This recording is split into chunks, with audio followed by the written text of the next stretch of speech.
When I was kid, my grandparents teach that there are some people who live in Madagascar before.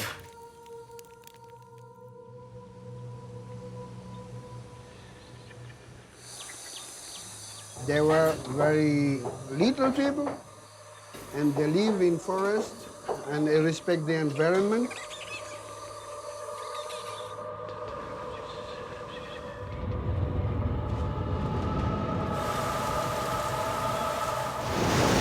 But then comes many people from other countries, from Africa, from Asia, Spain, from France.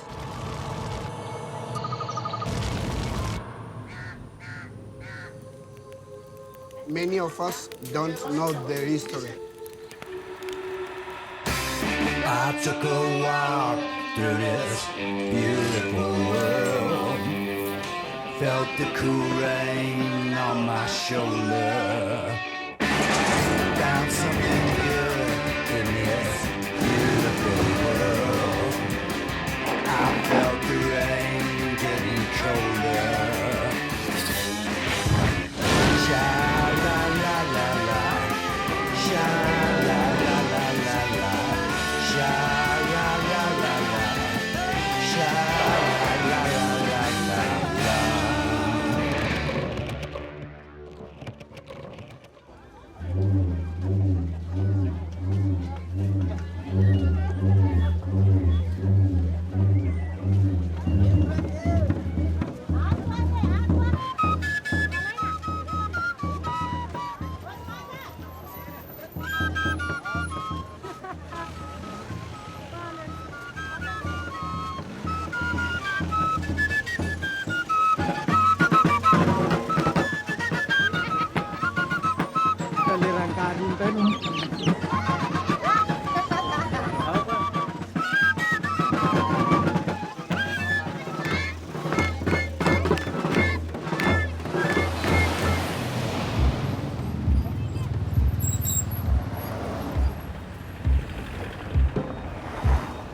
Salama.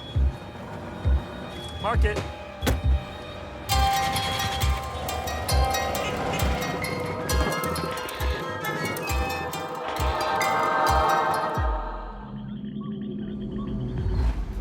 Over the years, I've let a lot of extraordinary landscapes recede into a blur outside my windows. I've looked, maybe seen, maybe noticed, then gone.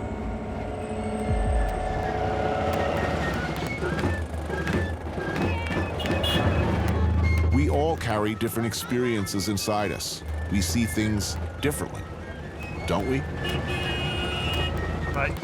Madagascar, exotic, unspoiled paradise, or microcosm for the end of times.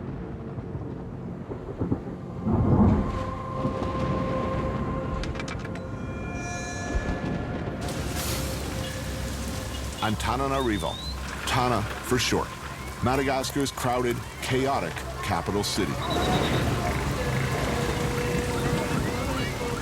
How you doing, man? Base camp. Wow, that's quite a rain.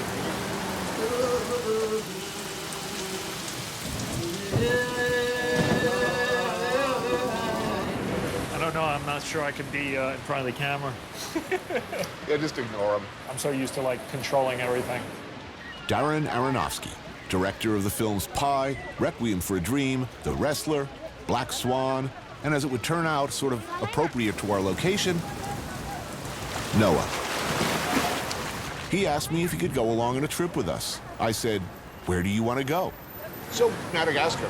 I knew almost nothing about it. I knew it was an animated film that I've seen many times with my daughter.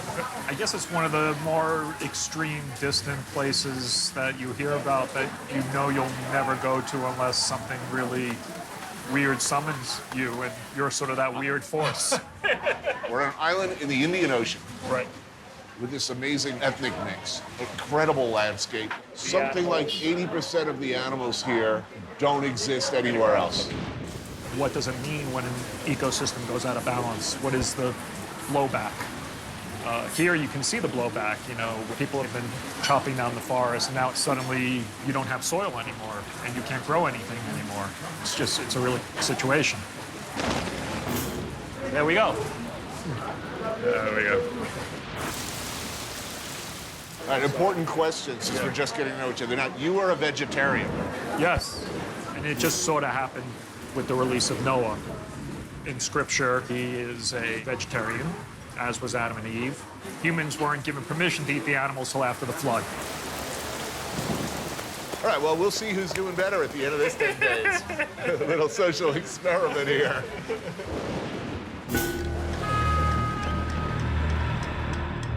Madagascar was settled, best we can tell, around 700 AD by people from what is now Indonesia, later by Africans.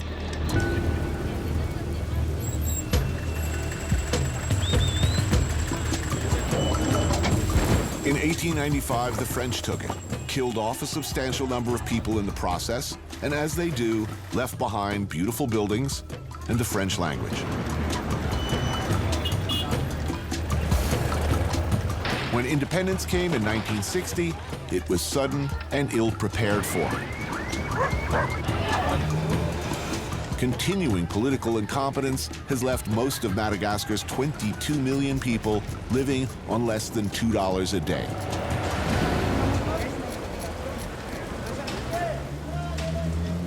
Do you know this place? Do you eat? You've been here? Yes, Wednesday, Saturday to go out before going to nightclub, go to Lux. First meal in country, and I suggested this place. I thought it would be perfect, Darren being a vegetarian and all. This is what you call being passive-aggressive, I think. So what's good here? Luxu pork, Right? Pork, my favorite vegetable. just the head of pork.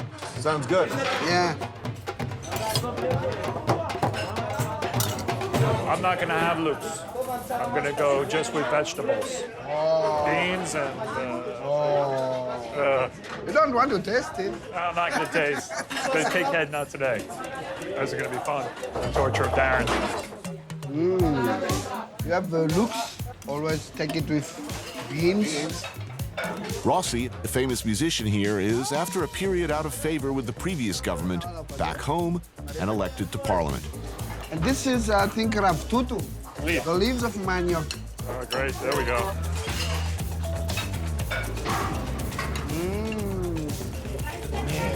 That's excellent.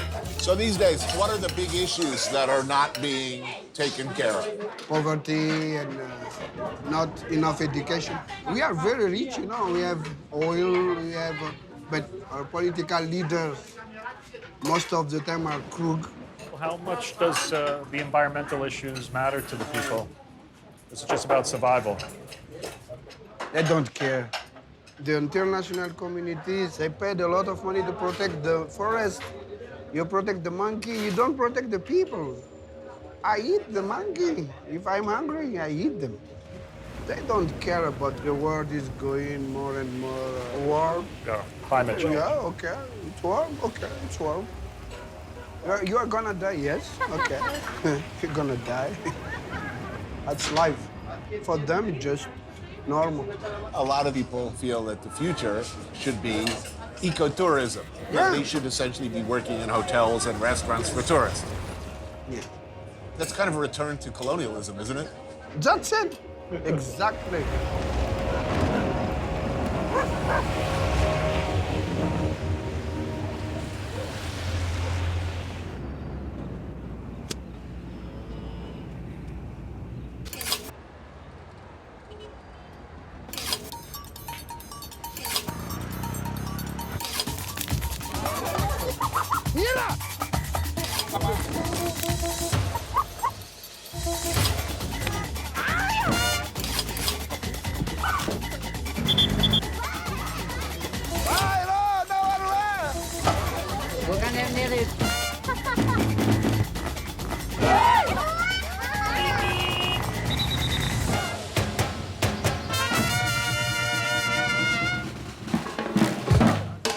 Tell me what you think of this. Yeah, I'm looking forward to this. It's a very famous dish, goose. Aliança. Goose and this varang, which is shredded meat. Very cool. There's always some place where the flame is kept burning. History kept alive, however faintly. This is the stuffing. These days, in Madagascar's capital city, it's left to Mariette. Delicious. The epitome of the cooking, of the cuisine of this region is the way Mariette cooks it.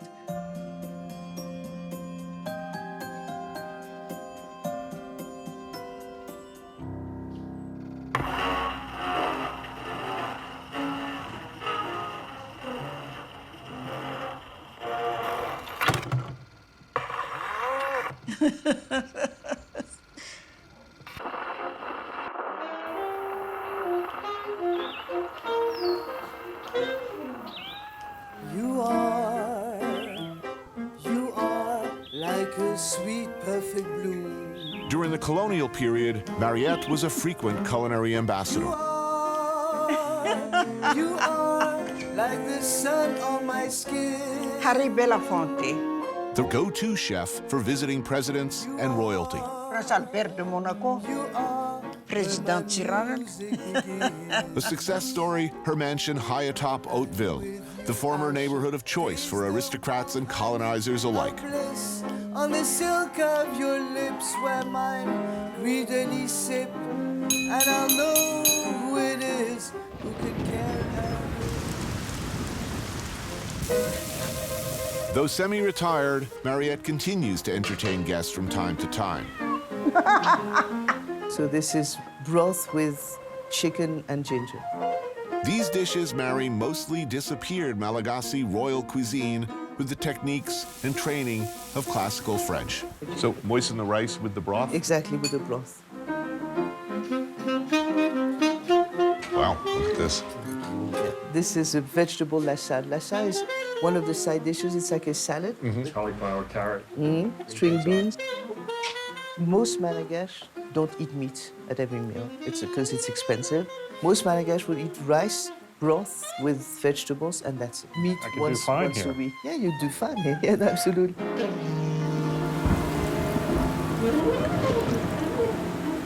This is a country that is very rich in natural resources.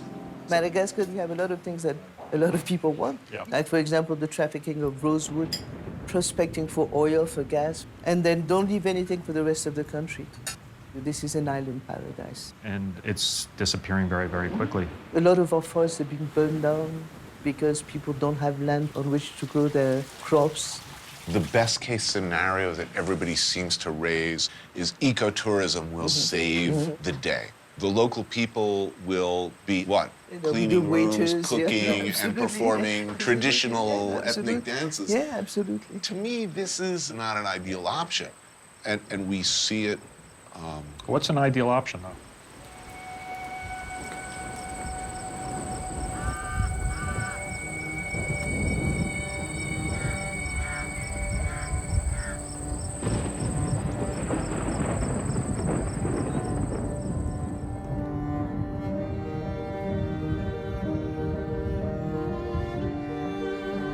Heading south from Tana, it's a very different country out there, where rice is the difference between life and death.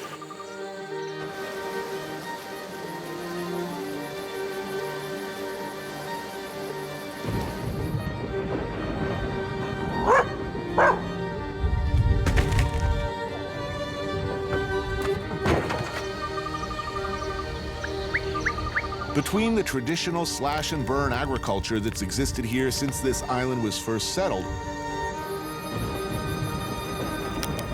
and the imperative of charcoal as heat source, 90% of the forests and jungles that covered Madagascar are gone.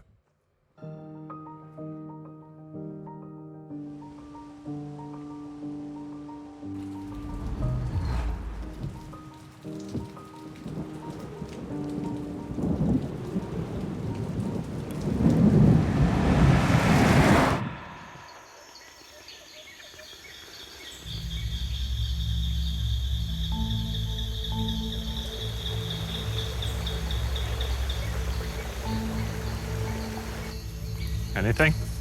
Not yet. They're very elusive. They're very difficult to see. Thanks largely to the work of Dr. Patricia Wright, over 40,000 hectares of forest have been set aside and protected with the creation of Ranomafana National Park. Her recently completed research station is a state-of-the-art complex that reminds one of that cynical Spielberg franchise. What was it? Jurassic Merch? Here he is. He's right next to me. Can you see him? Here. Oh, wow. Oh, he's really right next to me. Hello. The area provides essential habitat for the golden bamboo lemur, a species Dr. Wright discovered here in 1986, and the greater bamboo lemur, previously thought extinct. There's only 500 of these in the wild, in the whole world. Wow, really? What's the biggest pressure on their population? Slash and burn agriculture. Some places are hunted. Oh, here, no, Oh, yes.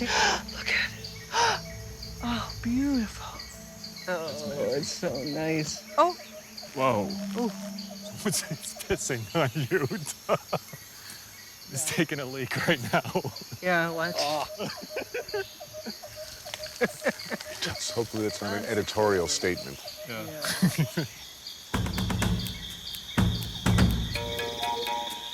Look, this is the kind of bamboo shoot that the lemurs love. It's full of protein, and it's full of cyanide. The cyanide not a problem for them? They can tolerate all kinds of cyanide. The cyanide comes straight through in the poop. Do they know how they get it through their system? We're working on that. Okay. What is the dew on the outside of it? Just dew? Careful. Oh, don't touch.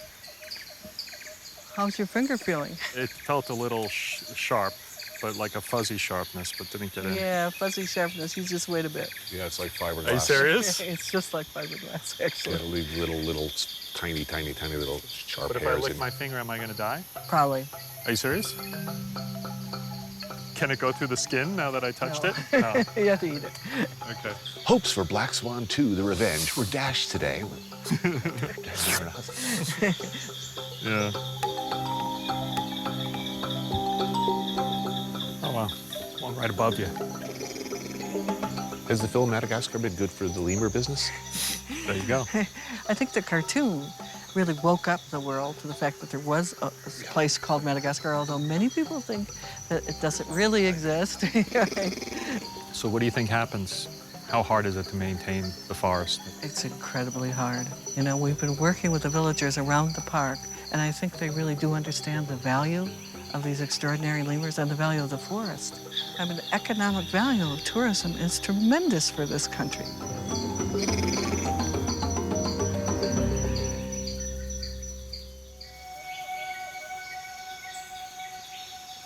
The boundaries of Ranomafana Park protect what they can of Madagascar's rapidly diminishing rainforest. But it's not all about lemurs and rare species and unspoiled, beautiful places. These are the Tanala people. These are the people of the forest. This is the 5th time they've had to change the location of the village because they do slash and burn agriculture.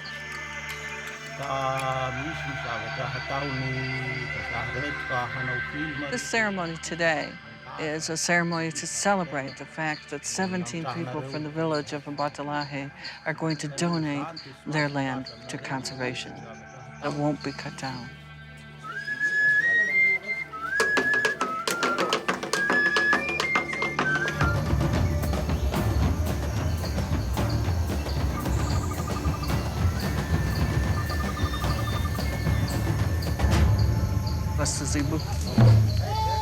Before the Tanala land can officially become a part of the park, the gods, the ancestors, somebody must be appeased.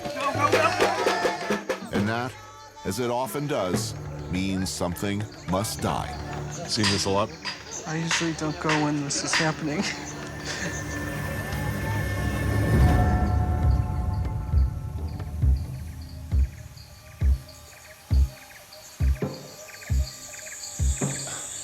Wow. For someone with as dark a worldview, judging from his films anyway, as the newly vegetarian Mr. Aronofsky, he seems unusually uncomfortable with the bleeding realities of local custom. You see him? preferring instead to trip the light fantastic in the rainforest idle.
How do you make the argument that it is in your interest to protect an area of forest when the forest means fuel, food?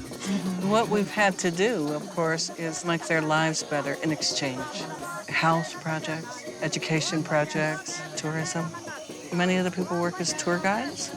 They work in the hotels. They have work. They didn't have any work when I got here. But also the benefits of researchers. We hire 85 people full-time. Josiane, who is now the director of the Ranomafana National Park. Where's your village that you lived in here when you were a little girl? Tlumguida. So that's on one side of the park.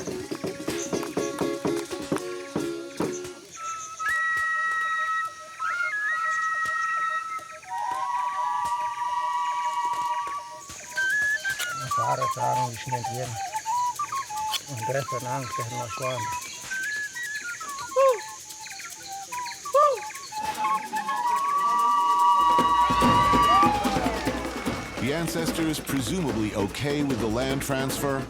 It's time to party.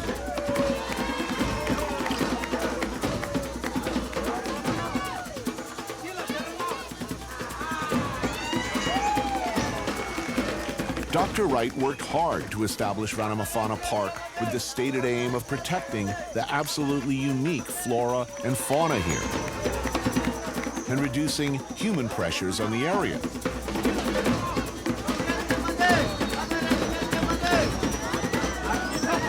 This, however, is the face of human pressure.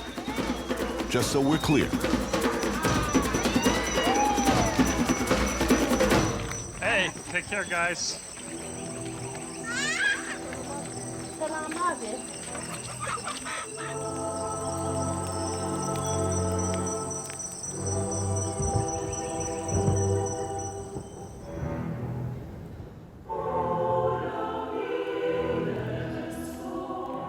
Right on the edge of the park. Wow. And right on the edge, literally, is where they built the power lines and where they're slashing and burning. We were trying for landscapes like this in NOAA. Sort of a Cormac McCarthy post-apocalyptic wasteland thing Absolutely. going on, right? The road.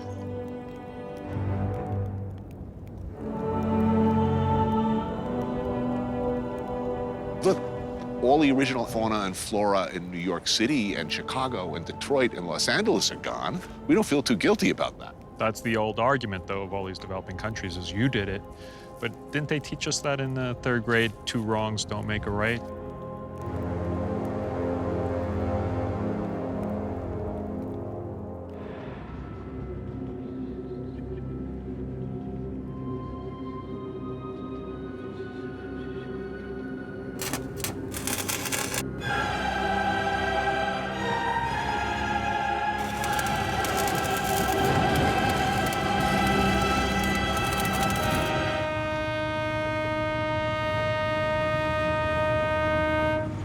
What were they welding on?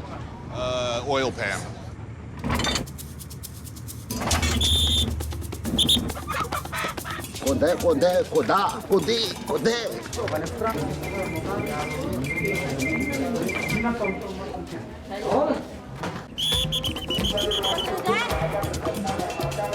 Most of Madagascar's French-built rail network has crumbled into nothingness. But this train still runs. Look how it's painted. The others aren't painted. It's first class. Yeah. We ride in style.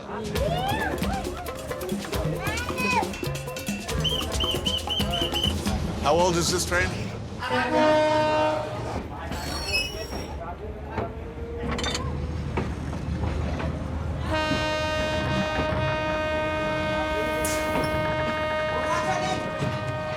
Wow. It works. Oil pan work. I hope that's not a pitying look I see on some of their faces. They're all looking at us like,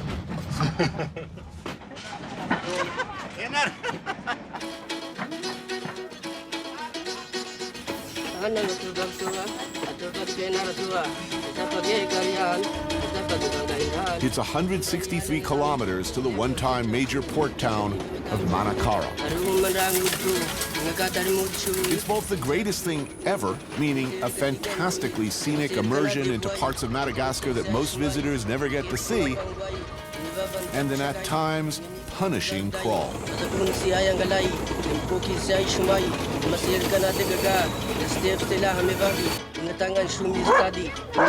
For the majority of the 17 station stops along the line, this train provides the only connection to the outside world.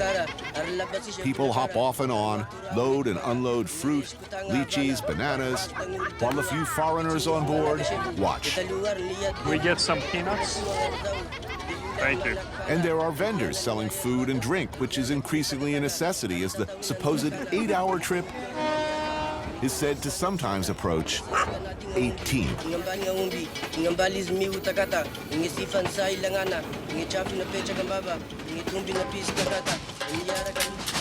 All right, so we got a shaker, we got an umbrella, champagne, rum. You let the train pour for you. right.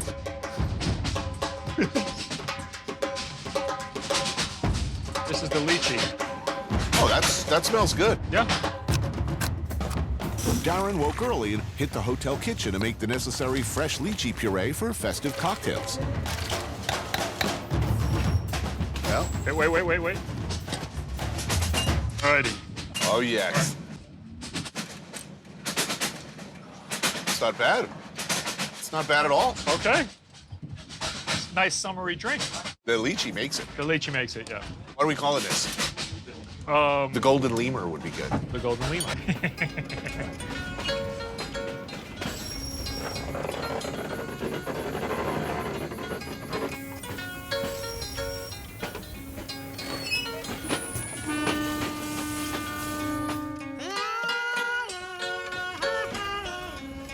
Flashes of everyday life. The struggle to live, to eat, viewed from a moving train, then gone.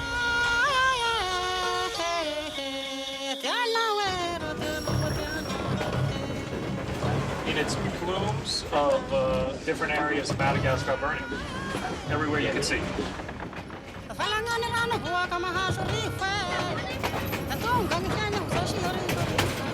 After 7 hours or so, We're coming into a town. the imperatives of food, any food, become more urgent. This is it. This is the food stop. I'm starving. I am so with you.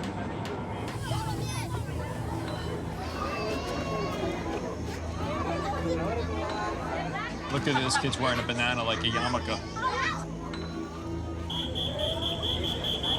The wonderland of fresh papaya salads, along with tasty train station treats we were told would be here, well, it's somewhat suboptimal.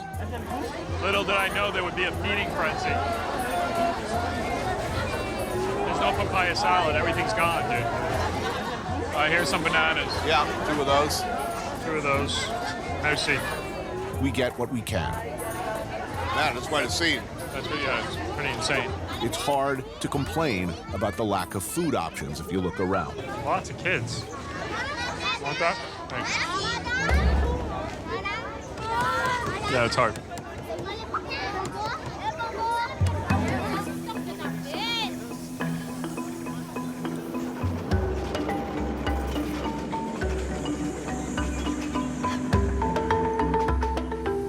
Wow, this is nice. This is the way to travel. Until like a palm leaf comes flying in.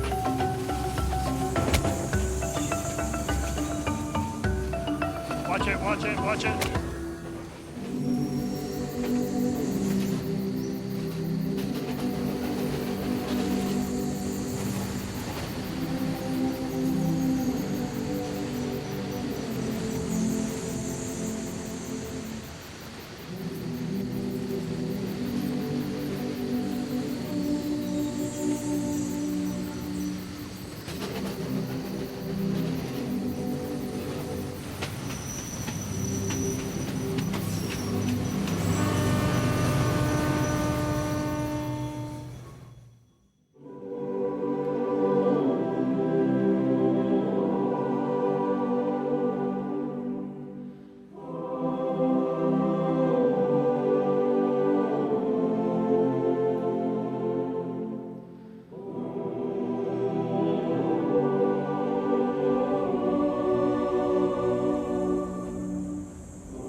This is what it's like to wake up at the end of the world.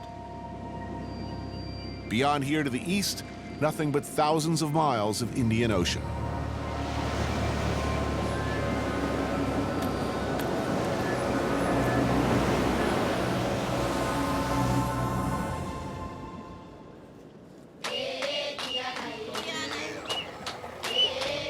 Morning, and fishermen return with their catch.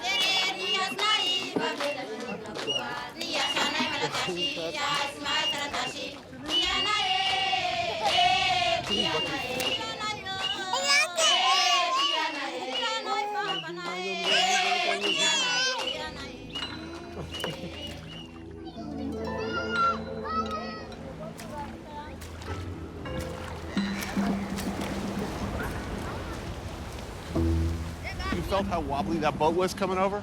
Yes. Imagine going out into the serious chop with that thing and fishing. Manakara was a major port back in the days, a transportation hub. But now it's a sleepy beach town. That is a disturbingly large spider. I would be unhappy if I saw that coming across my pillow. Like,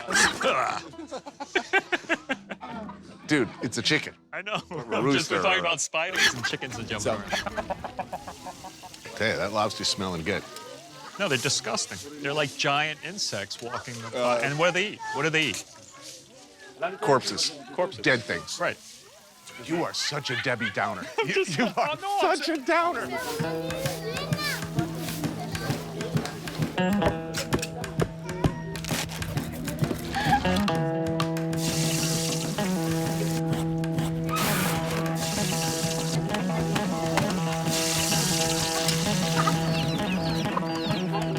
You were born here. And your parents are from here. From here. He's a fisherman. How far out do they go out? About 50 miles. Sometimes He goes out 50 miles? Yes. In a little In the canoe? canoe? No. in the canoe, yes. Ugh. Every day, every day. Oh, awesome. This is typical dish. green leaves, eggplant, some spices, then the zebu meat. It should be pointed out, we bought a lot of food. This sort of spread is not an everyday meal in these parts. Oh, there's your veggie platter. Beautiful. There you go, man. Now we have a piece of a shark.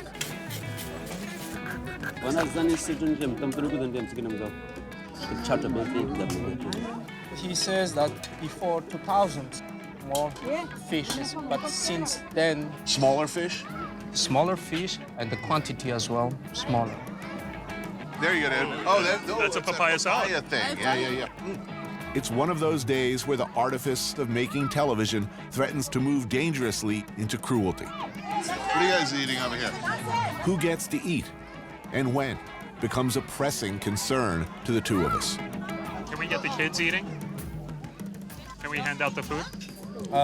In a local village like this, first ladies serve the men, Right. and then the kids, Yeah. they will eat later. Right, Because I it's gotcha. like a customs. It may not be our system, but it's a system. The kids are getting ready for theirs over there. And it becomes clear that yes, everybody will eat.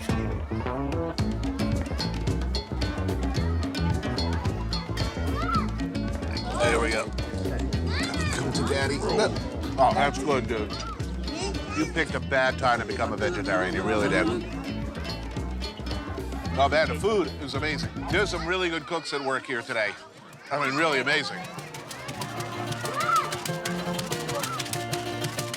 And then the music starts and the dancing. And as so often happens, the not so spontaneous made-for-TV party becomes a real party.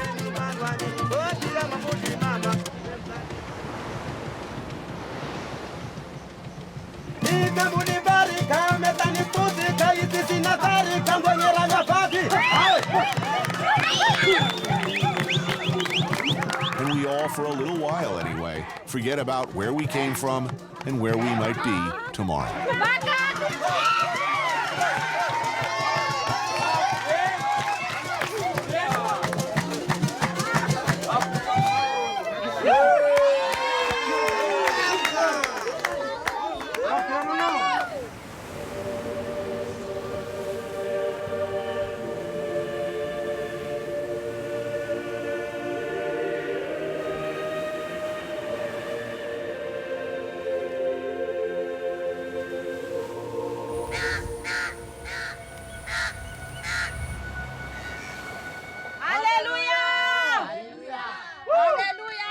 Hallelujah! Praise the Lord! Renone una taina demtia katana na Marfa na Madman. Taina na ondwan marina. You are blessed today. Amen. Hallelujah. Hallelujah. The book of Revelation says that whatever we do, God can see and He take notes. Karavakitika yutatara iwa. Demtentam noise noa. I will destroy this city because all of the people are sinners. Amen. Amen. Hallelujah. Hallelujah. Hallelujah. Hallelujah. Hallelujah.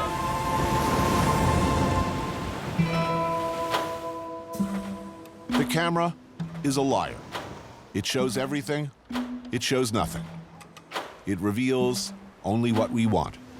Often what we see is seen only from a window, moving past, then gone.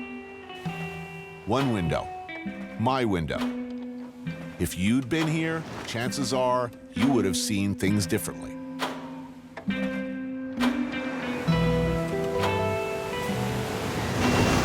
Whoa! You've lived it now. Looking back, if you were editing this show, how would you tell this story? This is it. This is the food stop. I'm starving. I am so with you.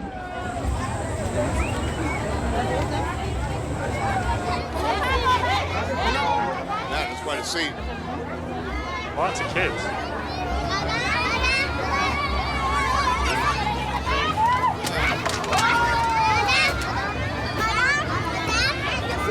Okay.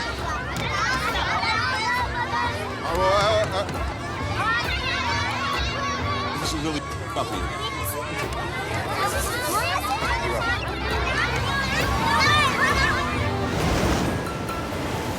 You always want a simple answer to everything to make it all make sense, and it seems to, I don't know, it's just constantly surprising.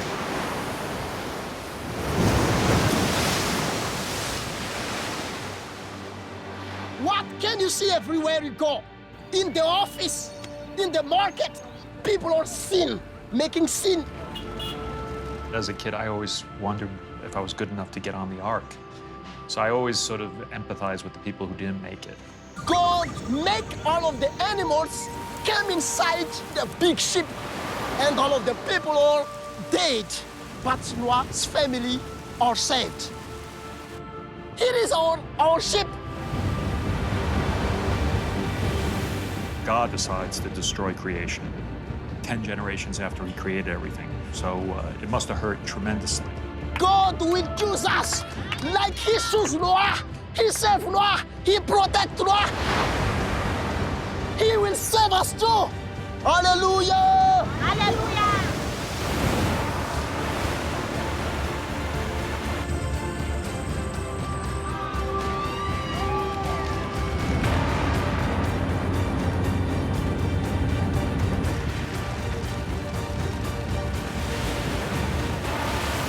Pray for Madagascar.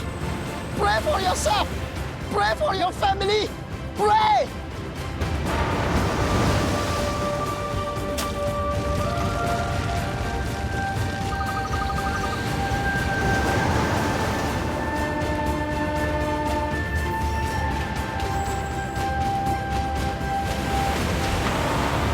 God will save Madagascar.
One of the most rugged and remote destinations in the United States. Everything out here will bite, poke, or prick you. Everything. People live in cubicles and they're king of their domain. Out here, you ain't king of shit.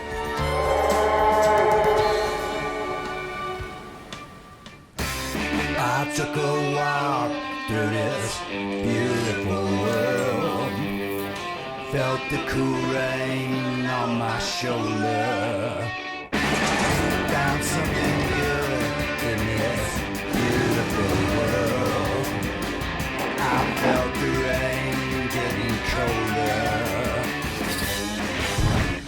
Sha la la la la, sha la la la la la, sha la la la la, sha la la la la la.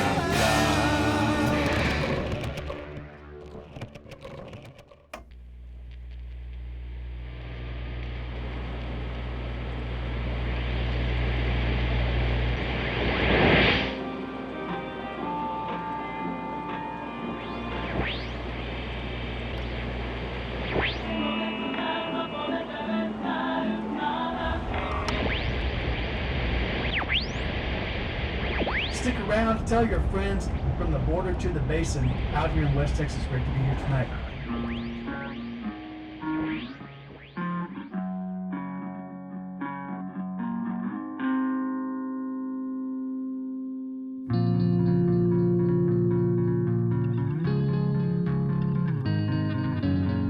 The dream of the American West was come out here, get your own little piece of paradise. You work hard, raise cattle, you make enough money to look after your family. Sure, I'd love to cook you one.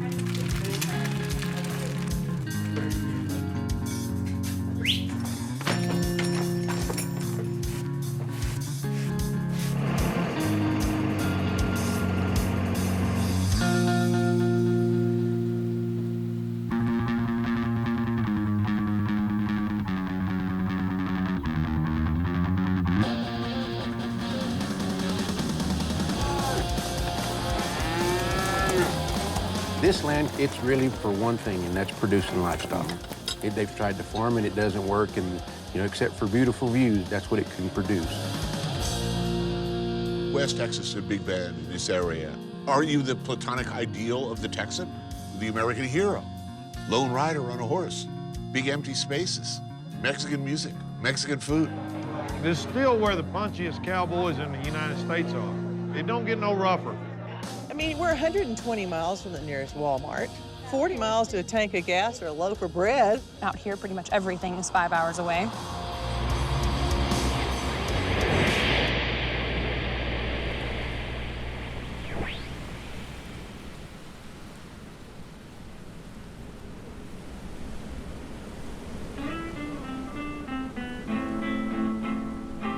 And the property's been in the family how many generations now? This is the 4th generation. 5th generation. My granddad came here in the 30s. Bodie's family came out here in 1880. Not a lot of people left get to do this. There's still a lot of cowboys, but it's hard to see from the highway. The ranch is approximately 70,000 acres. We don't use anything other than a horse. No four-wheelers, no helicopters. Forgive me for saying so, that seems a little stubborn. I mean, Yeah. as far as practicality, He is so opposed to change. That's not all bad, is it? No. I mean, these guys, they love it.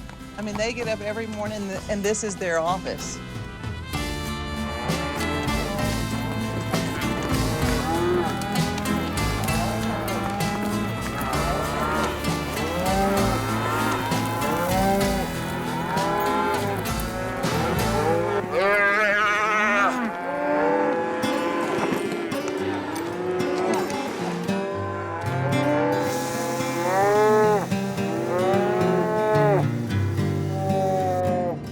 He had his teeth kicked out by a cow. Oof.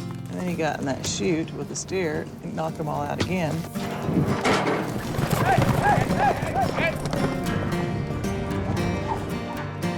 Oh, there goes Evan. She's about to rope.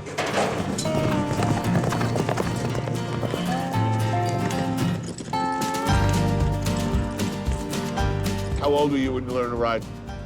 Oh, gosh. She had a horse I when had a she horse was when I was 3. like 3. 3. Yeah. Evan shows horses all over. She is top 5 in the world right now. In the cow horse, you have to show how well your horse can do, different maneuvers. And Here comes Levins. How old? He's 10. Watch this. Damn. Is that hilarious? It's killing me. Way to go, Levin!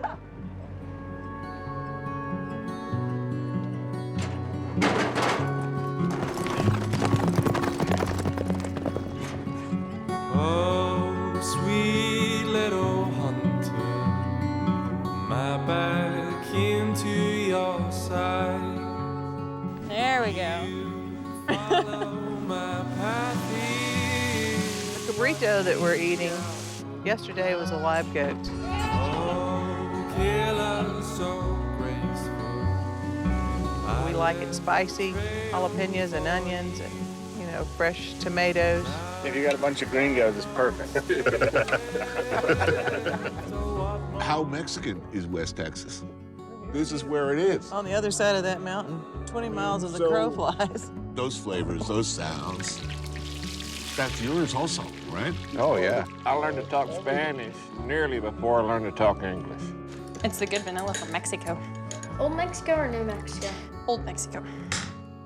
Chewy's mother comes from Mexico, south of Ojinaga. Yeah. Yeah. How long you guys been riding together? Oh, me and him? Yeah, you and him. 35 years. It's an awesome way of life. jalapeno cheese grits. Nice. Of course, they're buttermilk biscuits. This is an area of Texas that is legendary for whatever you might have thought you were going to do here, nature wins. Always. Always. Always. It'll not rain for 20 years, and you just stay as long as you can, then it starts raining. Yeah. So, how do you make a living? Basically, dig in. Work like hell and don't spend any money. Yeah. This table right here is filled with people who truly care about the land and what happens to it. You just have to have the heart to stay and want to stay and do it and make something of it while you're here. If you got a weak heart, you won't last. I mean, I'm graduating next year, and I'm gonna go to college, go through law school, finish, but I wanna come back out here. There are kids that are my age that will never see this, never have this, never be able to know people like this. And that's, I mean... Priceless. Yeah, how can you say no to that? If you get to eat 3 good meals a day and be happy, being happy is more important than anything.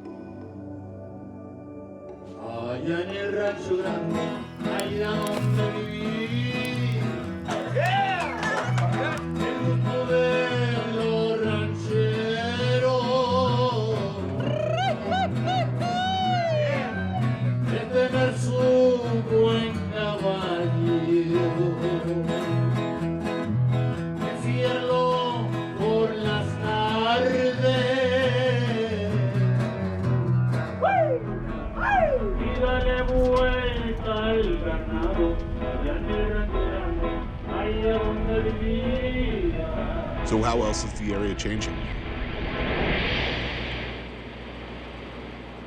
I drove for 3 hours through ghost towns, dead gas stations, and nothing but nothing, and, you know, suddenly I arrive in Marfa.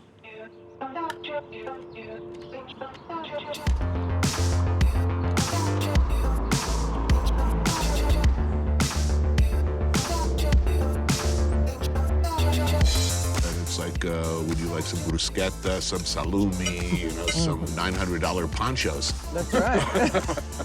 What's going on? Clearly, it's not the old family Marfa.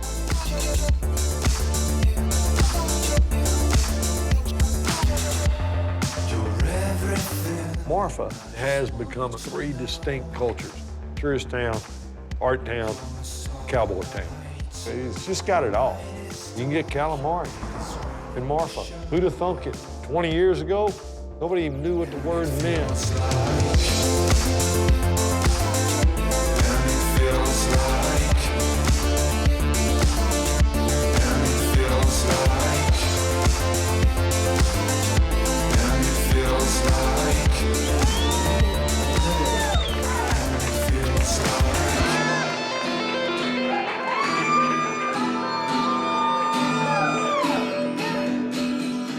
First bar I ever been into where a person next to me is petting a goat.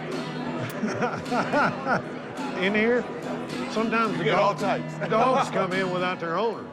As long as everybody behaves, whether you got 2 legs or 4, everything's good.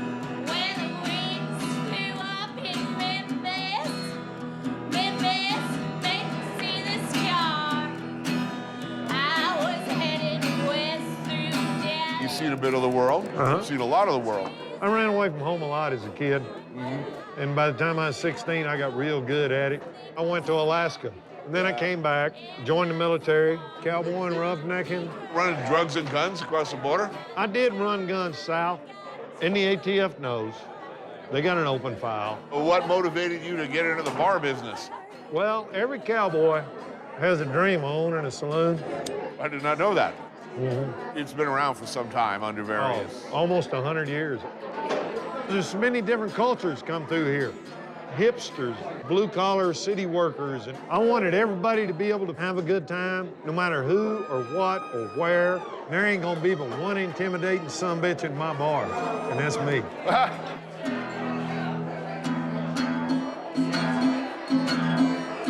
You're seeing this town change in a lot of big ways. Every single person I've talked to down here is telling me the same thing. That wall ain't never getting built around here. My ranch is on the river. It's on the border. We can't survive without the river. And we can't survive without the people on that side of the river. They can't survive without us. Right. That, and they're our friends, for God's sake. Loyalty is a big thing in Texas, and you ain't gonna build a fence between me and my loyal friends. Every old school Anglo rancher I've met here speaks Spanish fluently. It's a mutual respect to speak a little Spanish. And it's respect for them to learn a little English. You know as well as I do, you go to Europe, it's not hard to find somebody in France speaking English. Everybody. They can, yeah. They don't mind. No. They're not offended. You know, Americans have a tendency to want to be all butthurt about it. Here, we're just not. That's just being a good human being. Why is it so goddamn hard to be a good person these days?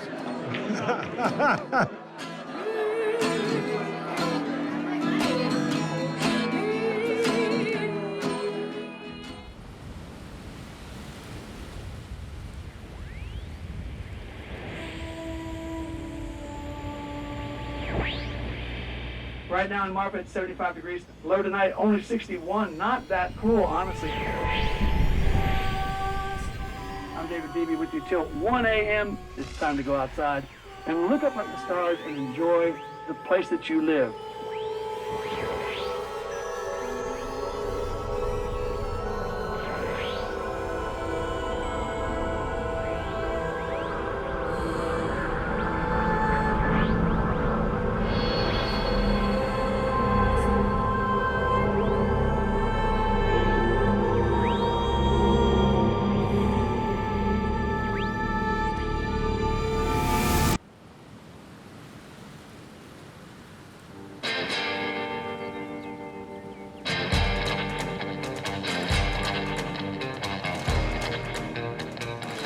This part of the state was always called El Despoblado, the unpopulated zone, which it never really was.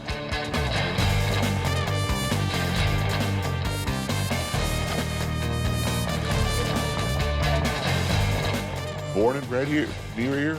Yeah, a couple 100 miles east, not far. That's considered close right now. Close, yeah. The forest still makes me uneasy. Yeah. Surrounded by trees, I get uneasy because I can't see. I can't see far enough.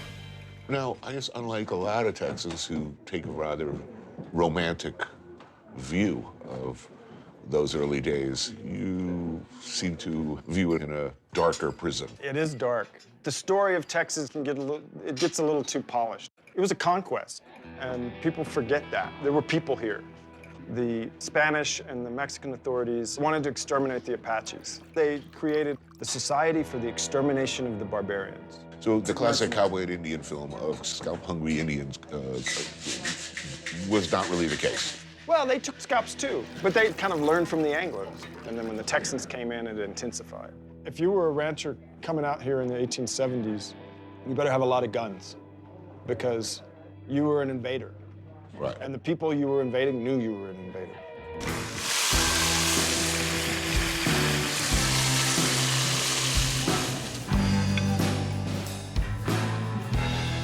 Oh, damn.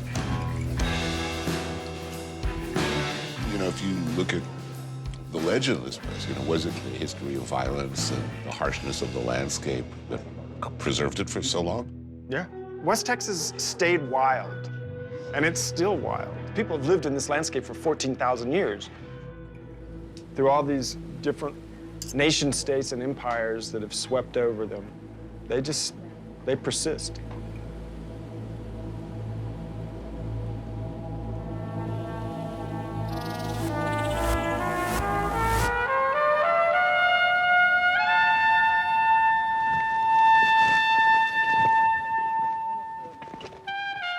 We're gonna catch the arch of light that is gonna just envelop this motif right here that represents the place where the sun was born.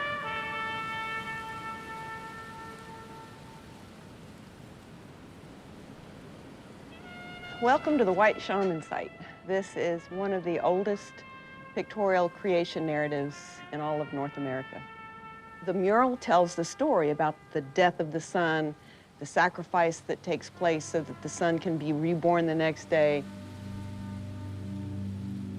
I had the honor of having a Huichol shaman come up from Mexico to this site and he started weeping.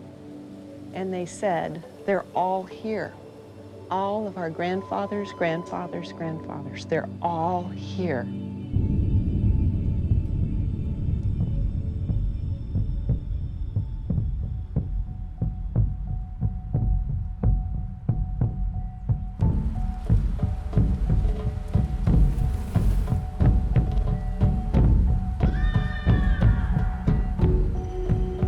So here we are in Alpine, Texas, talking about the beginning of civilization on the North American continent.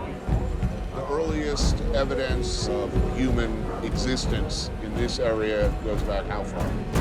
Almost 15,000 years. The rock art in the lower Pecos and along the Rio Grande encapsulates not only their religion, but the cosmos. Why you had constellations at certain times of the year, and where were they in relation to each other, the seasons. Tony, sometimes I just want to scream because people will say, you know, well, did these people speak with the grunt? Well, I look at these murals and I see sophistication that we'd be hard-pressed with today. I think sophistication is an overvalued term. I mean, what the hell do we mean by that anyway? Well, I mean, still pretty much killing ourselves with spheres and rocks of one sort or another. One of the important things you have to realize is that these people have the same brain that put a man on the moon. They were in tune with their universe and their environment. same brain, same brain. I would not be surprised if the lower Pecos art outlasts all of us. All of our monuments crumble to dust immediately. 4,000 years later, white shaman, still there. I think they're going to have a tough time of interpreting what life was like on this planet. They'll be left with like Betamax copies of Three's Company and, you know, and Who's the Boss? Who lived on this planet and what went horribly wrong?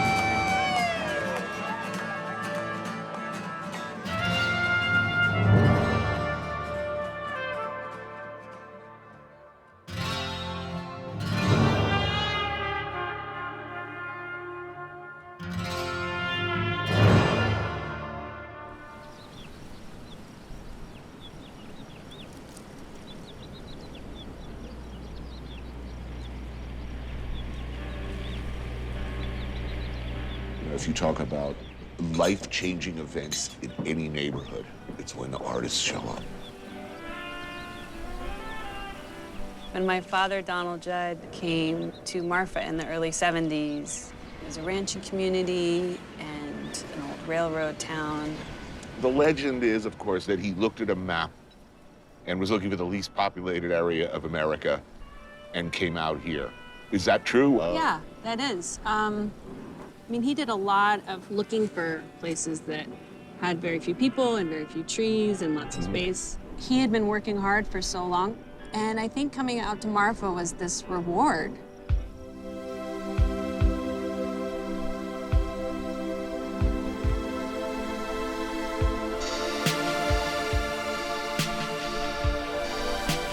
That was a giant of the art world in New York with an enduring, huge legacy. What's that like? The thing with my dad is that he was like a buddy my whole life. He was literally like my tether to understanding the world.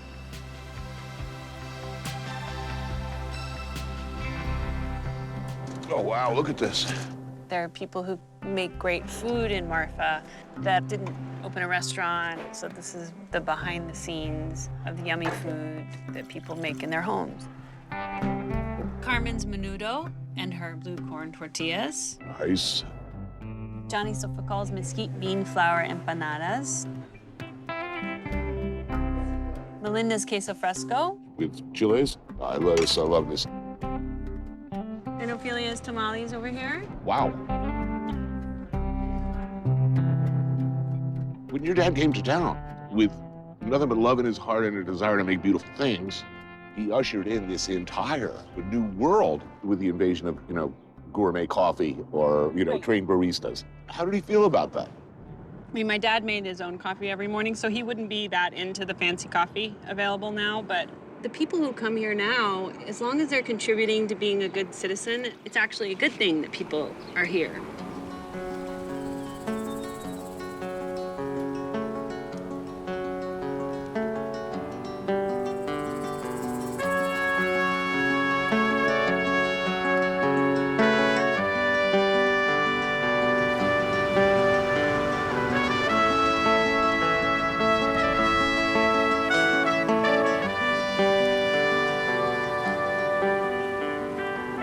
Muy bien, estamos escuchando la KRT 3.5 en Marfa, Texas. No, aquí es su amigo el servidor, el Primo Carrasco.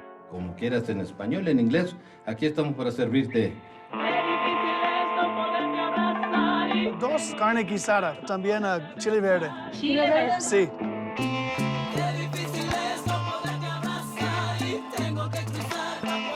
Dígame. Barbacoa. Barbacoa, taco. Most of the better restaurant chefs, you can find them at least once a week getting their food here, even if they're making food down at their place. Unbelievable. The gas station. In the morning, everybody's here. It's all the Border Patrol guys, like all of them. There you go. You have a great day. All the laborers in town, kids, the people that work at the radio station. It's like going to, like your abuela's house.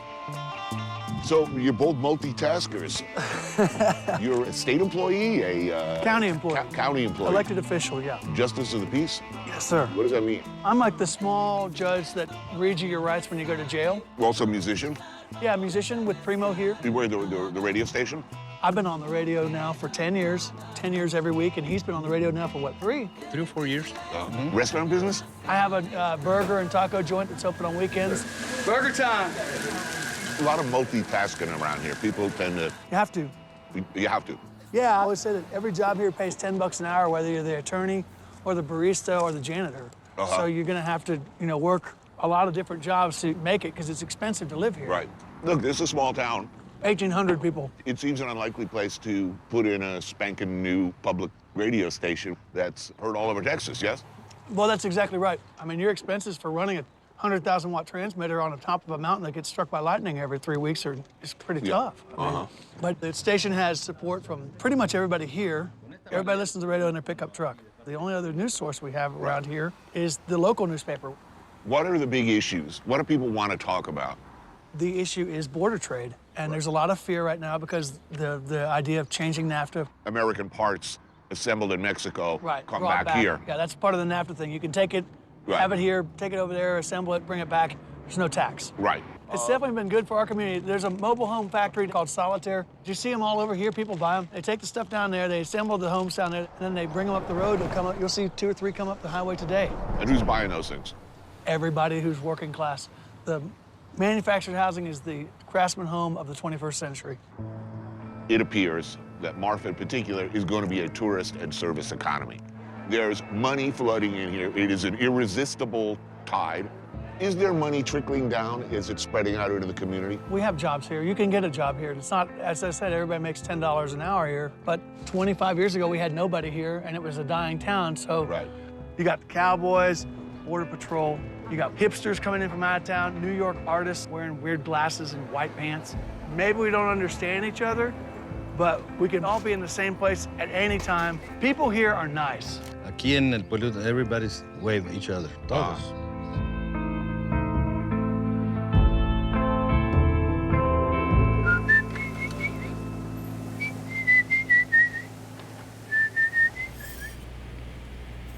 Thanks for tuning in, everyone. You're listening to 93.5 KRTS, Marfa Public Radio.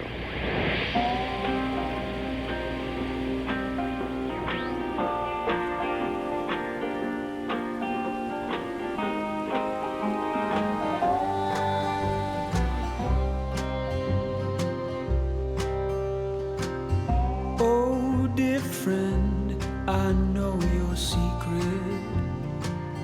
but I just can't keep it. This is what the Mexican people end up living in once they leave their adobes. The projects, the low-income housing. In the morning, you will pay for what you've done. Hola, Ramona. ¿Cómo está? 2 burritos, por favor, de asado. Por favor.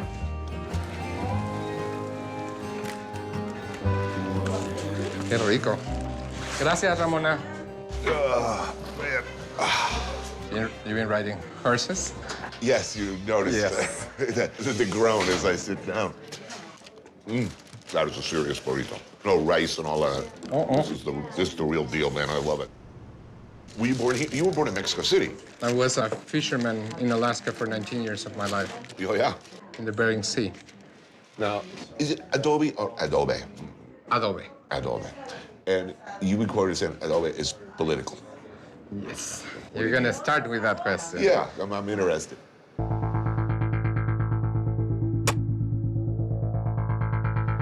Straw, clay, water, and manure, that's what makes the adobe. We make a flat surface here where we're gonna put the water and the manure on top. Adobe building has happened all over the world for thousands of years.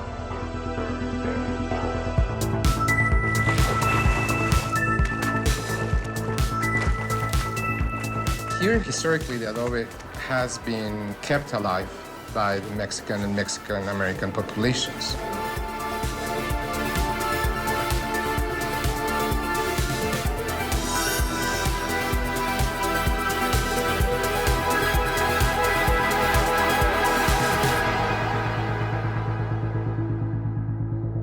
The tradition of the adobe is barely alive because of what's happening with the gentrification in Marfa. The Mexican-American minorities are being displaced. The people who have lived in adobes for generations have to sell their homes because of the new taxes. Taxes that are only in adobes, you know, that a lot of us, we also find discriminating.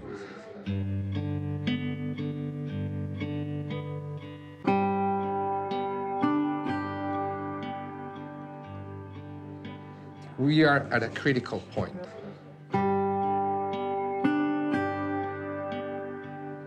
When I think about adobe, it's probably the oldest tangible representation of the local and regional culture that we have.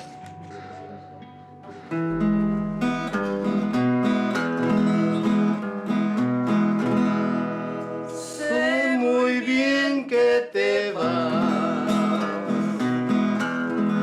y sufro tanto, pero ¿qué voy a hacer? Y así lo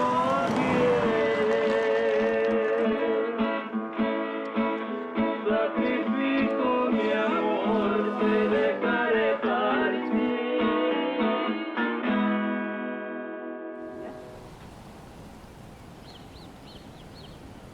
Everybody for generations, they have crossed the Rio Grande back and forth just by walking. The river was low, and they would just cross, go buy some groceries, and then go back.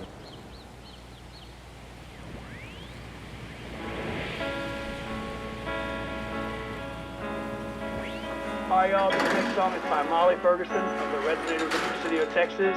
This is Marfa Public Radio. Ir a caminar en el muelle del mar, contigo a mi lado, pero no es tan fácil porque estoy lejos de ti y quisiera poder vivir contigo. Y cuando llega la noche yo quiero estar entre tus brazos yo y quisiera volar, pero no es tan fácil porque estoy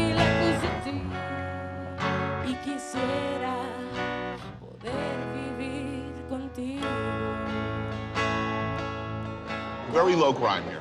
Yep. I mean, Ojinaga defies so many of the things that people say about the border. You know, my daughter spends a lot of time in Ojinaga. My daughter. And, you know, some people is like, what? But, I mean, I don't go to sleep at night wondering if she's okay, because I know she's okay. She's at home. Yeah. The interesting thing about this restaurant is they don't just serve your typical Mexican, you know, enchilada plate. So a lot of kind of traditional recipes. Well, I know they do meat here in that way, yeah?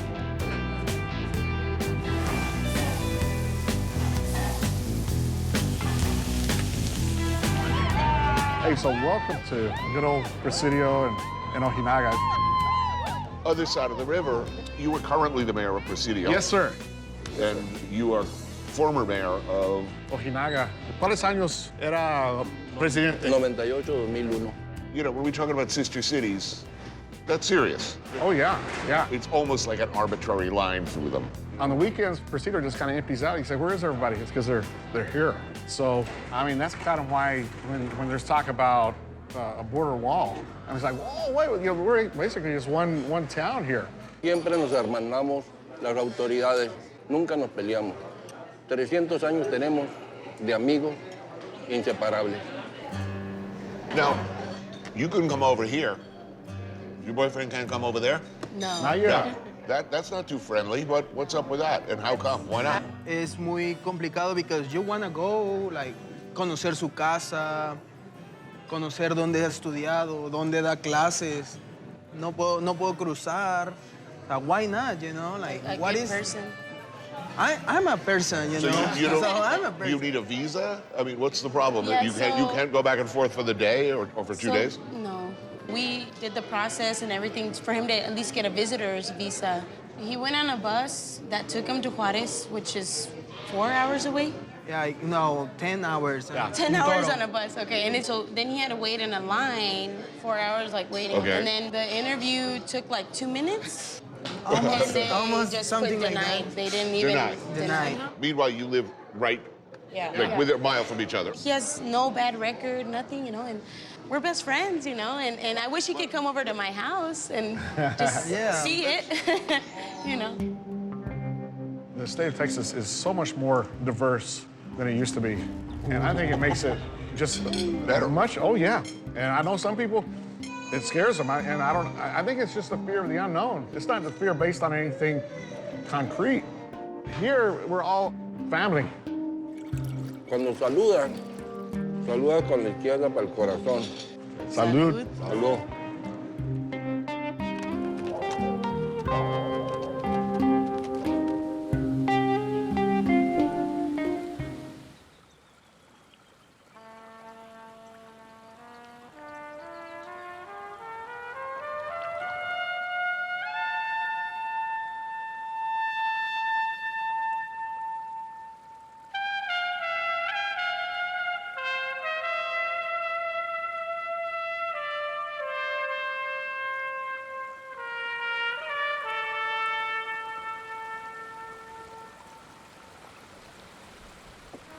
This is Santa Elena Canyon, Big Bend National Park, the largest national park in Texas, and it's named after the Big Bend in the Rio Grande.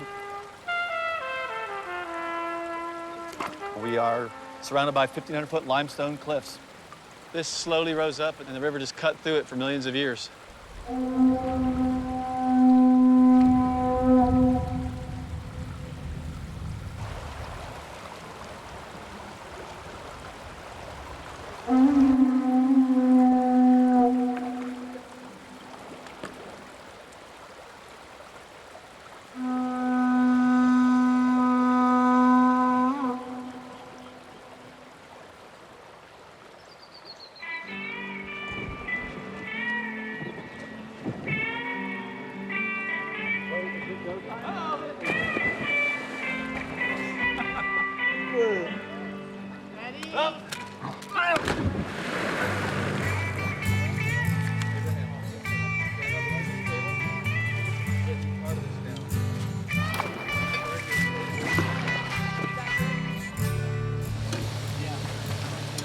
It looks good. Good job on the food. Yes. Thank you, guys. Salud. Salud. So you're looking at Texas, and I'm looking at Mexico. That's 100% correct, yeah. The cliffs on our left are Mexico, and the ones on our right are the United States. I've been on several overnights where your clients almost forget that, yeah, that's Mexico right there. And they say, wait, is that Mexico? And it's like, yeah, it is. Looks exactly the same as that. Yeah. We get people from all over the country, all over the world, and some of them come in hesitant or scared of the border. When they book the trip, they say, should I bring my gun? Right. But the neat thing is that everyone I've taken out, you get to see this transformation from being like terrified to thinking it's beautiful, to thinking they don't need a wall, to thinking I'm actually gonna write a letter saying that we don't need a wall. Right.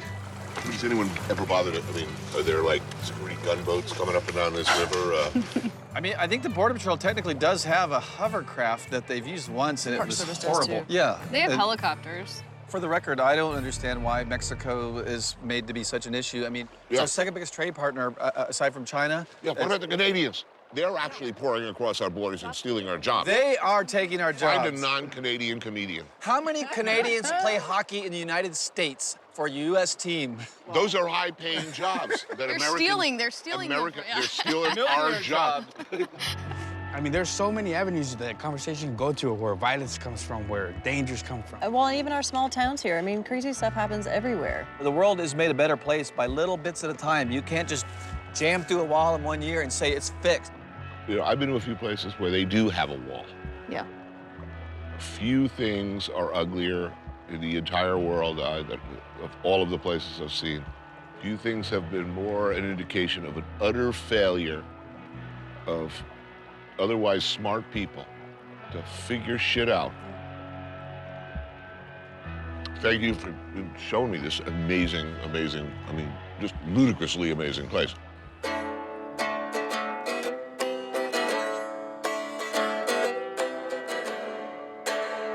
My son John was tall and slim, and he had a love for everything.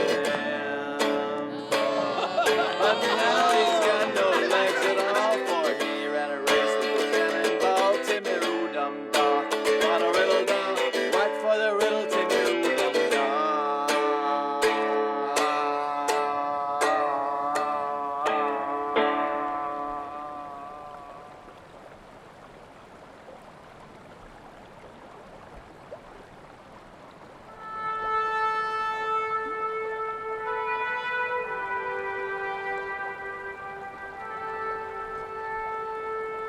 There are certain type of people who connect immediately to the empty spaces.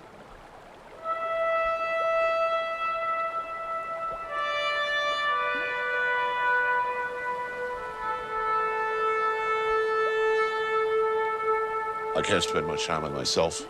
If I'm alone in my apartment in New York or on a beach with a hammock, I like to think I'd be able to relax, but I can't. There's that enforced sense of humility, because you really know how utterly powerless you are. You're just tiny.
You think animals are sentient?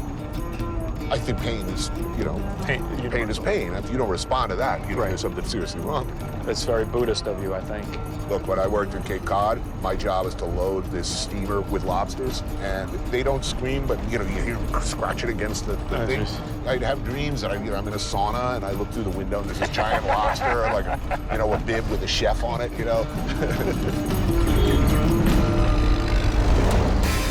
I took a walk through this beautiful world. Felt the cool rain on my shoulder. Found something good in this beautiful world. I felt the rain getting colder. Sha la la la la, sha la la la la la, sha la la la la, sha la la la la la.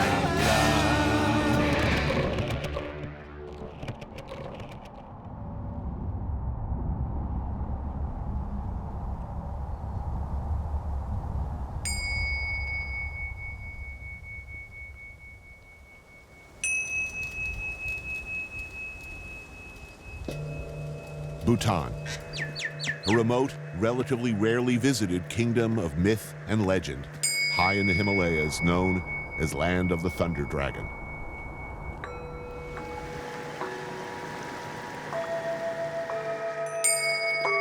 One of the reasons it's not on the tourist trail is it's hard to get to.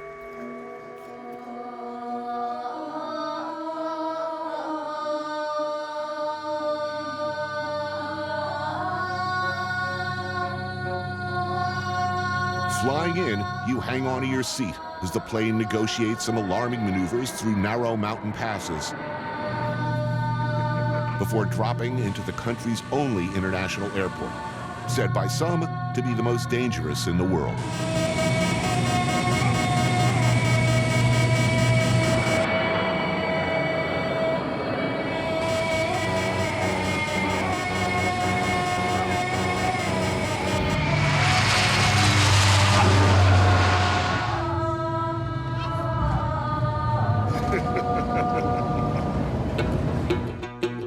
Located between India and Tibet, Bhutan, about the size of Switzerland, is caught between the old world and the new.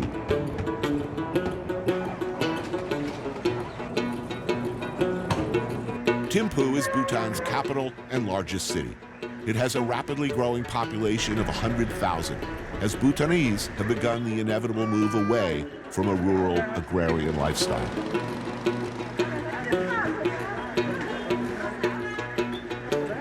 Tourism was only allowed starting in the 1970s. The amount of foreign visitors each year is strictly limited to protect Bhutan's culture and environment. There are no Starbucks, no KFCs, no king or clown. Basically, they don't want you to come here, at least en masse. Watch your head. Yeah, right? Wow. What do you think of the altitude? How are you feeling? I'm here because of this guy, my friend, the film director, Darren Aronofsky. Fresh off the unjustifiably horrified reaction to what I think is his masterpiece, Mother. But I don't know if you've studied the effects of high altitude. You know, your blood gets thicker and thicker until it's like freaking marmalade. All right. We'll be dying slowly. Awesome. Mother is an angry and thinly veiled warning that we are destroying our planet. And policy-wise, Bhutan is something of an environmental wonderland. We want to protect the country from being overly influenced by foreign values, culture, you know, all of the bad stuff that happens with tourism. Has anyone made a film here? I don't know. It's got to be hard to work here. Yeah, plus talk about contaminating the values of the local culture. I mean, that'll screw Well, it up. Hollywood doesn't do that. Our first meal becomes our go-to favorite for the rest of the trip. If I'm not on camera, chances are I'm somewhere eating these bad boys. Momos. Plump, flavorful, often quite spicy dumplings filled with meat, cheese, or veg. Did I mention Darren is a vegetarian? God damn, these good. They are really good. Chili cheese mama. Pardon? Chili cheese mama. Cheese, mama? Chili cheese. Wow, everybody's smart. It's the thing to do. Okay. All right, here we go. Oh, that's excellent. Yeah. That's spicy. That is, yeah, I'm feeling that. I feel it in the back of my head. It's enlightenment. It's your third eye opening, man. I can't even tell what we're talking about. I'm like so high from the altitude.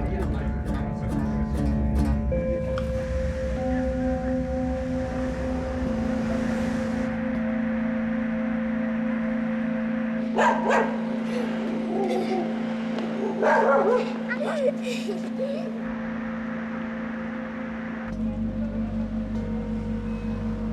in Bhutan's capital, a kingdom that has existed contentedly in a state of self-imposed isolation for centuries.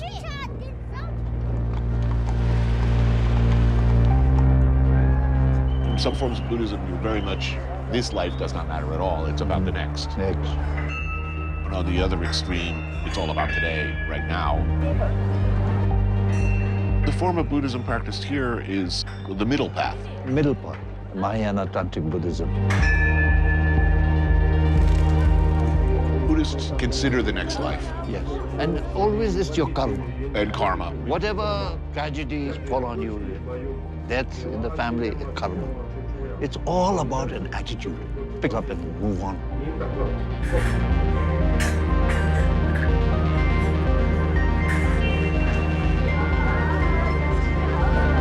Once His Holiness the Dalai Lama told me, every day when you rise up, you try and be as good a human being as possible.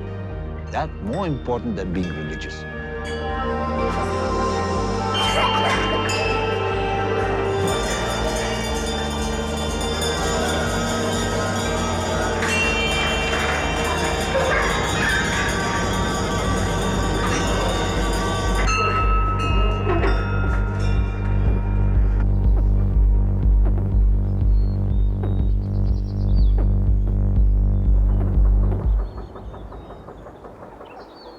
Beautiful day today? Winter days are normally like this every day.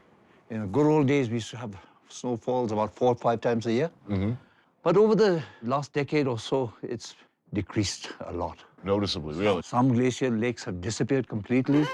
Dasho Benji Durji is known as Bhutan's godfather of environmental conservation. And in Tantric Buddhism, is there a respect for nature? There is a lot of respect. You don't mess with nature. Yeah, you don't mess with nature. This is a traditional welcome drink, is an ara. It's a raw alcohol. The normal toast is tashi dile. Tashi dile. Tashi dile. May good fortune be with you. I'm a retired alcoholic, so I will not join you. Okay. Pretty good. Yeah. Kind of a warm sake, but made out of wheat. Yeah. Yes. If you could tell us a little more about the chef. Oh, she and her husband are both colonels in the Royal Bhutan Police. Oh, wow. We have to use the finger touch so that the flavors come out. These recipes, where do they come from? They come from the farms, from all the local houses, just passed down. These 9 grains have a very historical and spiritual significance. There was one saint called Rupakinle. He's known as the Madman. The divine madman. Yes, of course. So when he came to Bhutan, he carried the 9 grains. This is the hide, the yak hide. Yes. Hot Szechuan pepper. Lots of tomatoes to tone down the pepper. This is the yak hide. It's a delicacy. And then this is, the green one is the orchid flower. Oh. I always think it's very exotic, the orchid, but they say it's good for your health. Well, that's really amazing. Can you tell us about the famous gross national happiness? Well, you have in your constitution the pursuit of happiness, the right of every individual. Yeah, but we don't actually believe that. But please proceed. But, I do believe in gross national happiness, good governance, human rights, justice for all, education, health. It is not a wealthy country. The average daily wage is very low. Yeah. But would you say that the average person living in Bhutan is reasonably happy and content? Most people, yes. Bhutan is a good welfare state where the health of people are taken care of, and taken care of very well.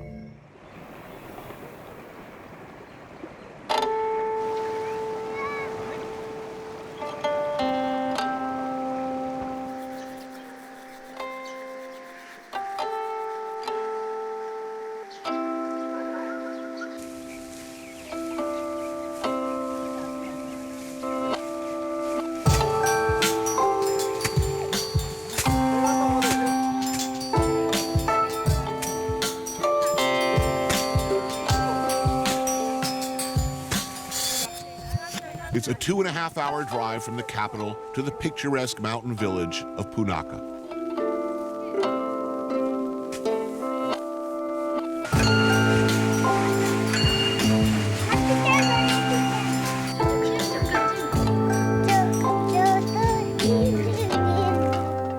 This is a must-see destination and one-time home to Bhutan's revered and beloved Drukpa Khinli, known as the Divine Madman. Beep, beep. Beep, beep. Beep, beep. Okay, here you go. Wow. See, I mean, I really kind of got nothing to say. Now, dear viewer, Bhutan is a very devoutly Buddhist country, and in such circumstances, I always do my very best to be respectful and restrained, shying away from my usual toilet humor.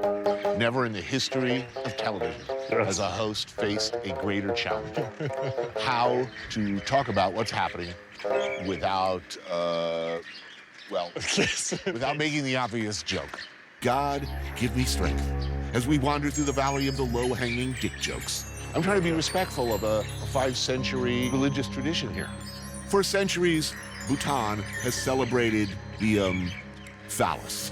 I'm not sure about the teeth. This is the necklace one. Ooh. I'm trying to think of a circumstance you could wear that around your neck. You see them everywhere here. Oh, jeez, it's a cock-a-lanch. You can make a chess set out of them, though. Really? Yeah. My dick takes your shots. Exactly. No, that's a little, That's making a statement of something. Yeah, it is, it is. All right, I'm gonna go for the sad one. And you're going for sort of... It's a rainbow dick.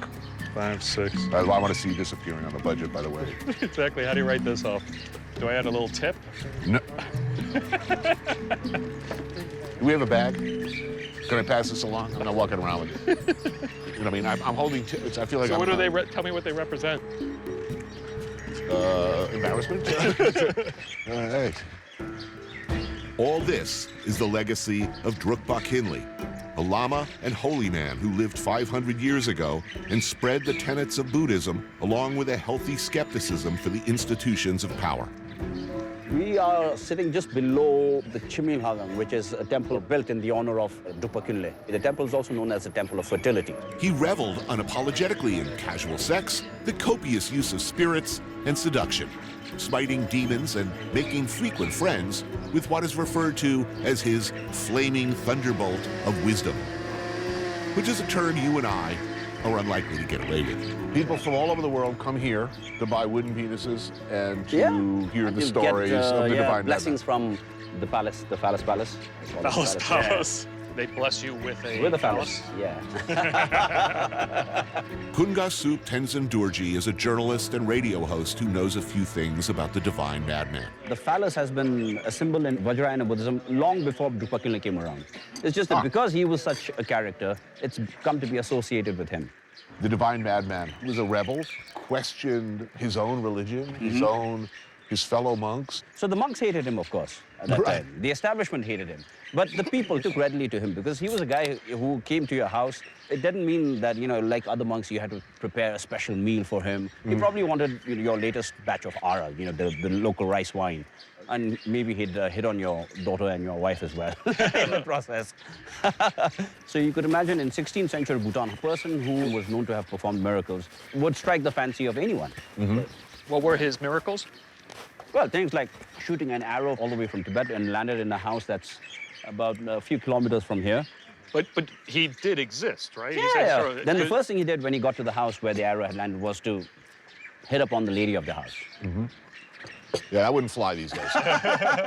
This is one of the most difficult things to understand about Drukpa Khinli because he breaks our notions about what is right and what's proper. This man was essentially saying, we should make love. True. We should drink. We should feel pleasure. Oh, well, not necessarily that. I think what he was trying to say is that, all these things that you hold dear to your heart, such as, your wife and your kids and your house and all of this, in the end, it doesn't really matter. So you're saying the divine madman was bringing people towards enlightenment? Yes. So should I be getting drunk more and having more casual sex? Will I be more enlightened? No, not just because of that. I'm sure not.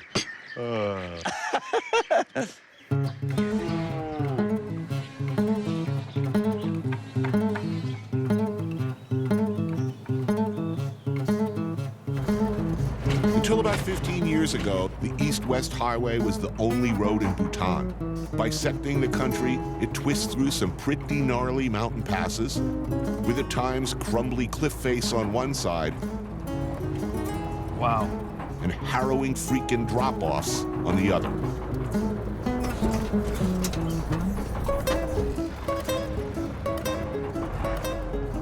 The road is undergoing a major expansion, with plans to have it fully paved by, well, soon. Just carving this out of the mountain. Unbelievable. How many workers they say working this? 40,000. Respect for the natural world is fundamental to Bhutan's spiritual identity. More than half the country is off limits to development or timbering. A whopping 50% of Bhutan's GDP comes from hydropower. Amazing, huh? So where are we? What is this place? This is the Tangshu hydropower dam. So this is one of the biggest hydropower dams in Bhutan. It's about 1,200 megawatts. How much is that? That's a lot of refrigerators. I heard there's going to be a second dam further down. So they're going to capture power twice. If you have already destroyed one river, you know, might as well use Keep it. building it out of it. Yeah, get the most out of it.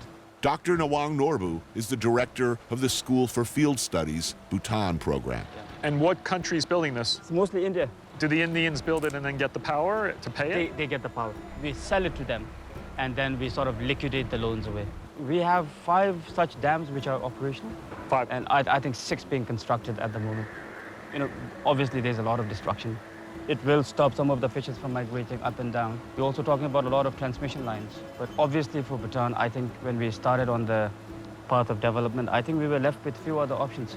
And I think this was the best thing for us to do. The water that comes through this dam, is it an inexhaustible supply? It's all glacial water. We hope so. There are many studies which are showing that the Himalayan glaciers will disappear in about 50 to 60 years. Whoa, whoa, whoa. That's soon.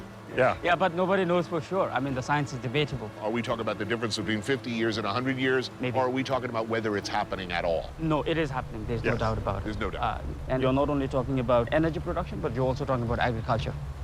You know, you have less snow means you have less water to feed. So climate change is going to have a serious impact.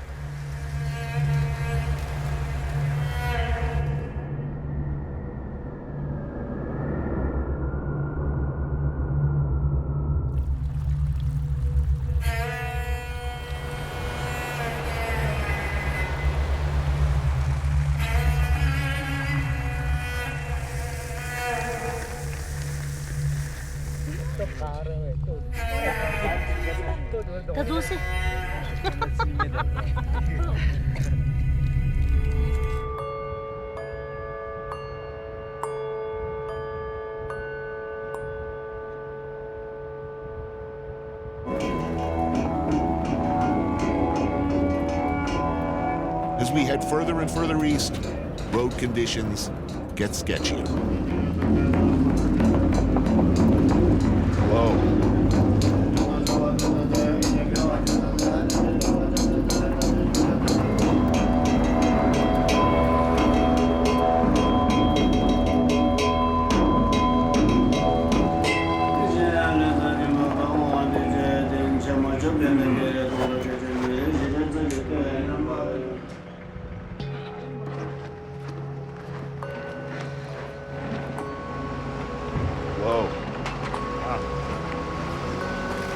Caught in a landslide. That whole thing collapsed. That's not encouraging. What if our car had been there? That's a big freaking... Shoot, he's gonna have to move that whole thing? I think we're gonna freeze out here like rats tonight.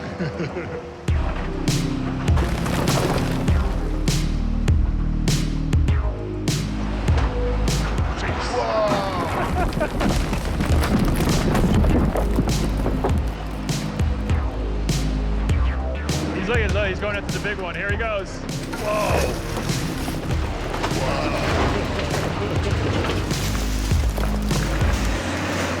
Hey, he's through. I think that's it. Saddle up.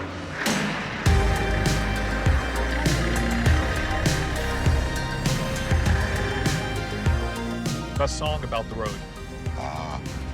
It's almost having West Virginia Blue Ridge Mountains country roads. John Denver? That's where my head went first. Wow.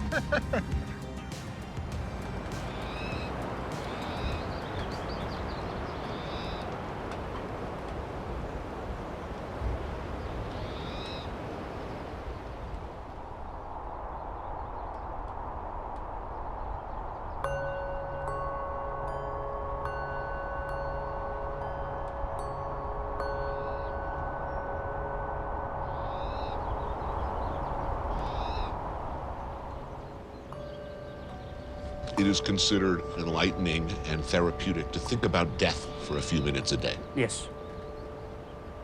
You are reminded time and again not to take things too seriously. This is in fact an illusion, isn't it? Life has been a dream. Yeah.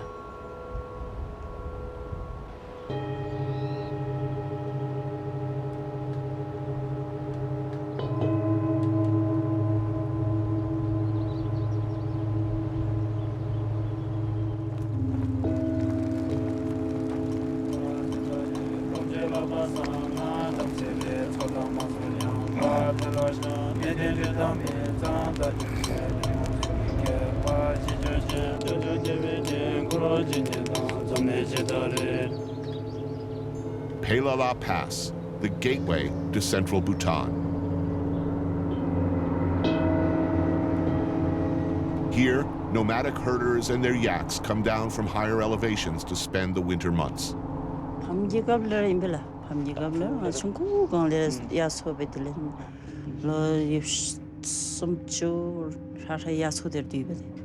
And from the yak, you get meat? Meat. The fur? The fur, milk, cheese. Butter? Yeah. This is butter tea. Yak tea. Yeah, with yak butter. Have you had this before? Never. You're either gonna love it or you're not gonna love it.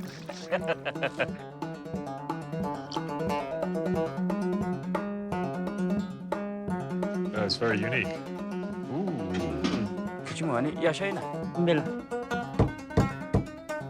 So yak jerky. Yak meat and some spinach.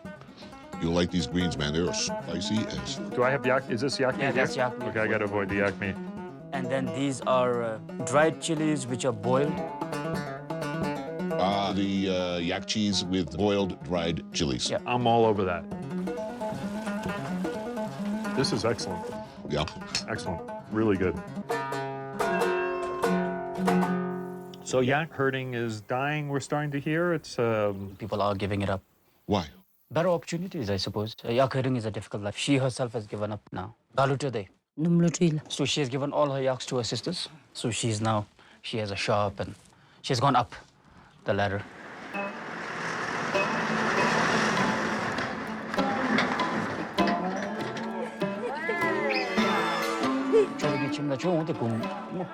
Yeah, she is in charge of the business and she makes the decisions for the family.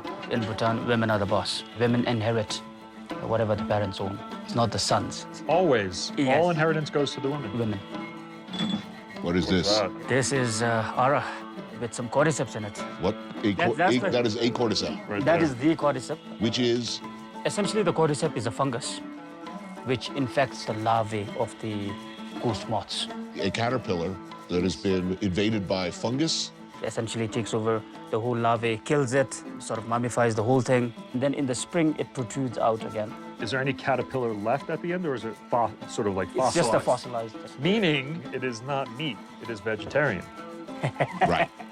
Cordyceps are the new profit center for a culture that used to revolve almost entirely around the yak. Now, this stuff costs how much a kilo? On average, it's about 20,000. 20,000 US. Dollars. Oh, that's a lot. May I? Yes, please. What does this do for you? Supposed to increase your virility. It's supposed to cure piles, even hepatitis. Really? Hepatitis? Yeah. Piles, eh? What is piles? Hemorrhoids. Oh. And the Chinese athletes have been taking it for quite some time. So they're doping on... They're doping on fungus. Yeah. It's pretty tasty. Yeah, it also says that you produce more semen. I don't know how far it's true, but What about the what's his name? The divine madman. Maybe the guy was, you know, eating a lot of cordyceps. Exactly.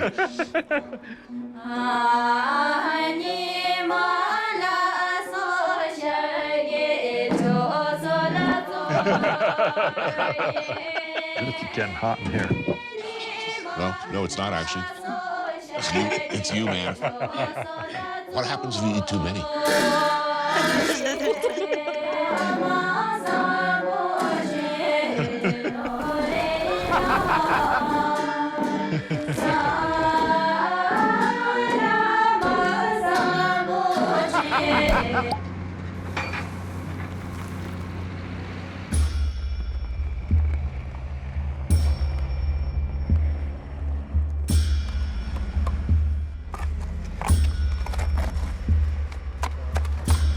We are here on the east-west highway. After this pass, we are actually entering the Black Mountain Forest, some of the most pristine forests in Bhutan, but also supposed to be connected to a lot of evil spirits. With the last remnants of sun still with us, and the views spectacular, enthusiastic amateur mixologist Darren suggests a pit stop. This is a cool spot, no? Yeah. To fortify ourselves against the reputed horrors ahead. So our main alcohol, Aura, is that what it's called? Take a whiff. Oh, jeez. Oh, Jesus. Oh, we have this, which is a bitter. Yeah, okay. It's like aftershave. Should we put some orange in there? And we do have oranges. We've had that spin in the air, catch in the other hand. No, ladies. Yeah. Oh, hold on. What? Hold on. Dude, it needs a Yeti in it. The Bhutanese pepper. No, go for it. Really want the seeds in? No, do it. Let's do it. Let's try it.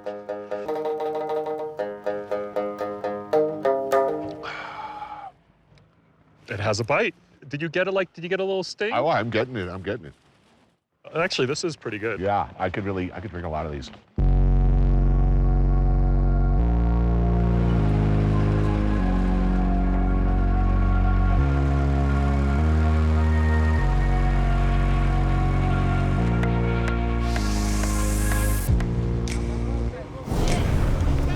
We decide, as travelers through demon-infested forests at night all too frequently do, to stop by a welcoming roadhouse, where a conversation with Gaurav Durji, our government rep, does little to steel us for the journey ahead. What are we drinking tonight? We are drinking K5. Called K5. K5. The whiskey is dedicated to the present king. He is fifth king in line. Do they still make K4 or no more? No, we don't have K4, just K5. Good, thank you. Okay.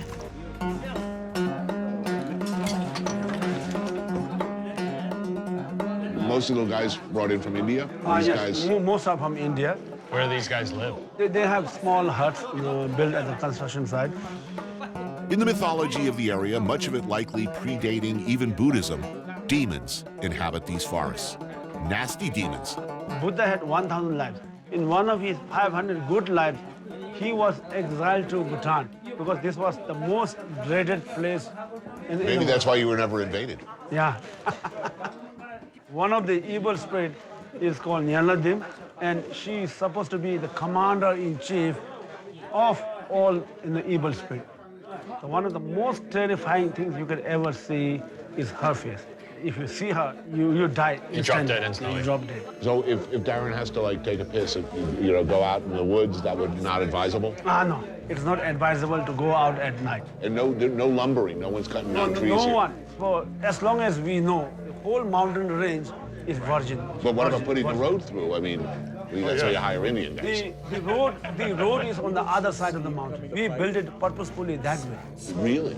So, nobody's got a house or... No, nothing. There's nothing on that. Even if people lose cattle, whatever, they don't go into that. Still, even to this day.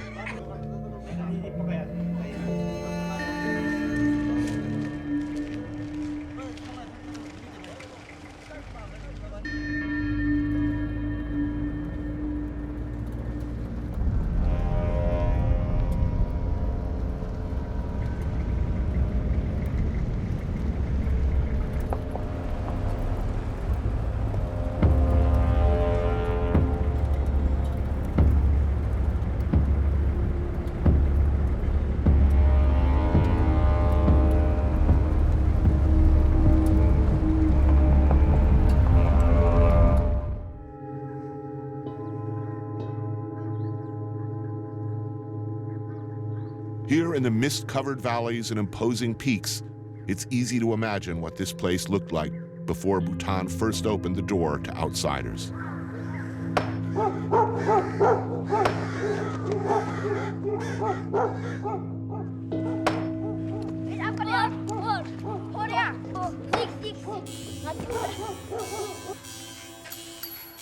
Boomtang is the end of the road for us, the spiritual heartland of Bhutan.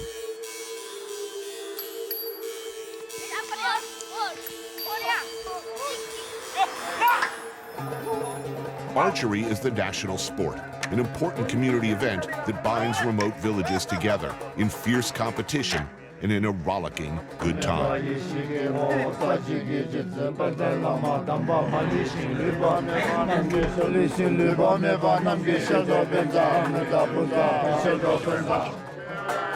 Today's the day of a match between Transa and a rival village. But first, food. Okay, you have to, No, this Bigger. way. See, this way. Oh, right, okay. No, yours too big, too big. Too big. Change. Yeah, okay. It's okay? See, when you put it in the mouth, you have to put it this way. Oh, okay. No, it's not bulging. Is it bulging? Oh, not bulging. It should not bulge. No bulge. Oh, yeah, I'm down with that, man. That's pork? Why is it translucent? They braise it rather than fry it, so it becomes clear. This is like unbelievable. Oh. We eat everything. We don't throw it all. This is the bone. Bone. On the leg. Chop it and boil it. That's good, man. Yeah. That's just so good. I'm going with the pepper. Ooh. Well, that's setting my hair on fire. Exactly. This is dried turnip leaf. Oh, turnip greens. Turnip leaf is a delicacy in Bhutan. A little bit of butter and milk. Now, this is a yak, leg. Yak leg.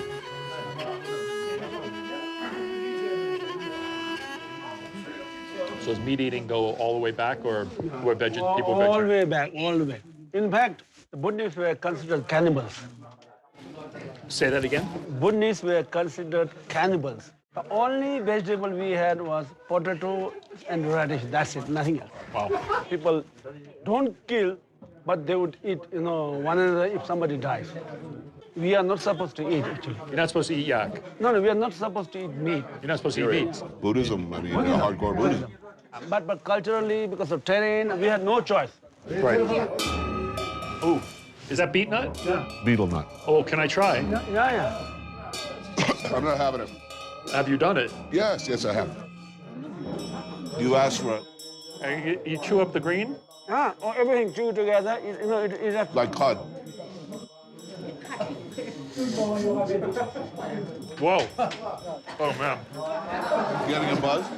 My whole mouth is numb. I gotta do something about this. Oh, my God. Totally high off of that thing.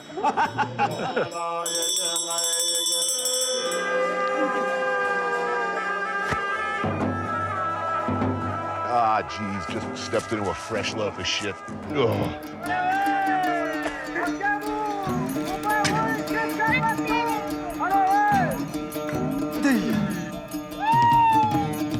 Right here. Ah, yeah. Oh, jeez. It's a serious distance. The rules are simple. Shoot your arrow the length of 1.5 football fields, high in the air, in this case across the east-west highway, all the way, hopefully, into a small target. Good luck with that. That's like you need a 50 caliber to hit that target. I could barely see it flying through the air. Can you see the arrows? No.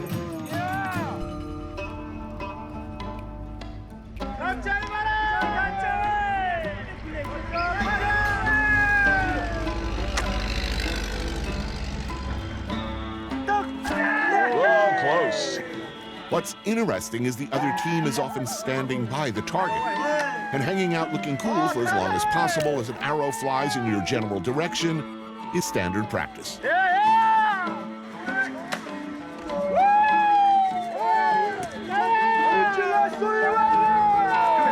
When points are scored, there's singing and dancing and a fair amount of what can only be called playful taunting. The Bhutanese version of in your face. Brag dance. You're drinking, man. Yeah. What could possibly go wrong?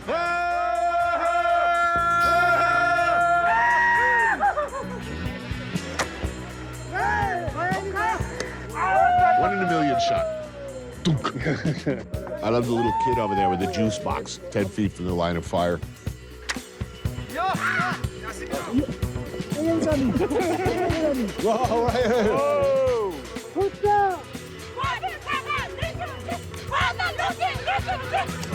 What are they screaming?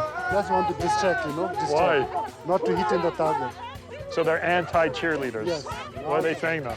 Oh, this short guy, he can't hit. So they're calling him short? Yeah, or a bald head or everything.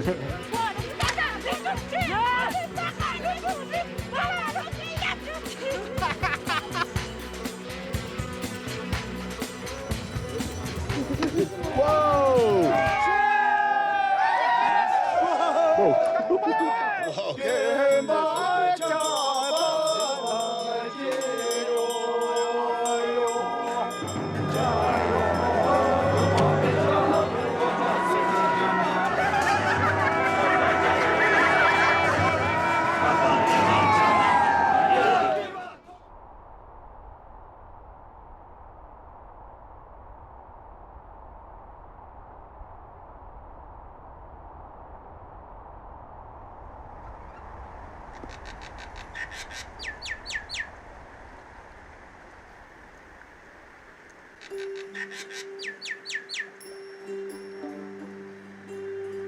This is a very religious site. It's called the Burning Lake.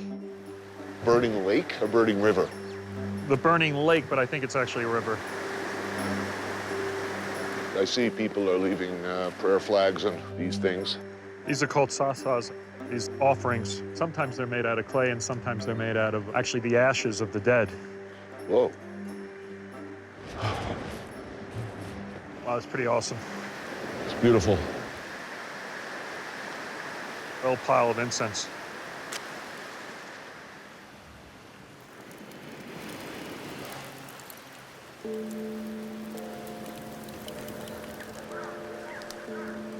Where do you think this country is headed? Honestly, I don't know what I believe. I don't know if it's good or bad. It seems like Shangri-La. But for the place that invented gross national happiness, they're content at under $2 a day. Yes. I don't want my child herding yak, and I don't know that a lot of parents do, even here. Having a fully paved road across this entire country, this country's going to be a very, very different place in 5 years. The question is, do they stay committed to happiness and not to consumption? Ooh. Getting off the plane when we got here, there were many flat screen TVs. First comes electricity, then comes the television, then come pop stars and materialism. But maybe that's arrogant. Maybe that's just, easy for me to say. I don't know. A lot of the people we talk to, there's a tremendous amount of respect of what they have. We're finally seeing the effects of climate change in a terrifying way, which they're all going to be able to witness on their flat screen TVs. I think people are going to really hold on to treasures like this. I know it's beautiful. I'm glad it hasn't been fucked up yet by the world.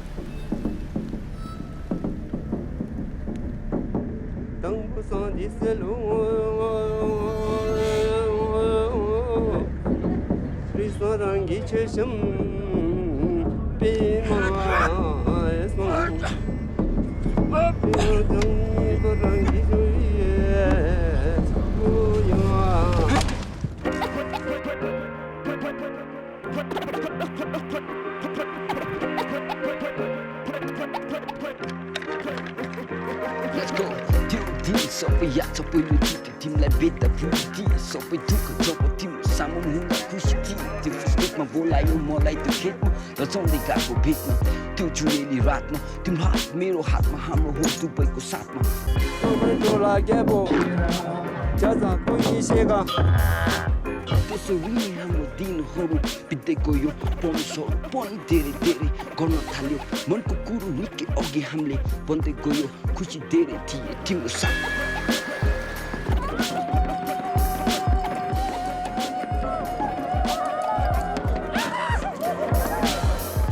supposed to put them somewhere where they'll last for a while and make a prayer.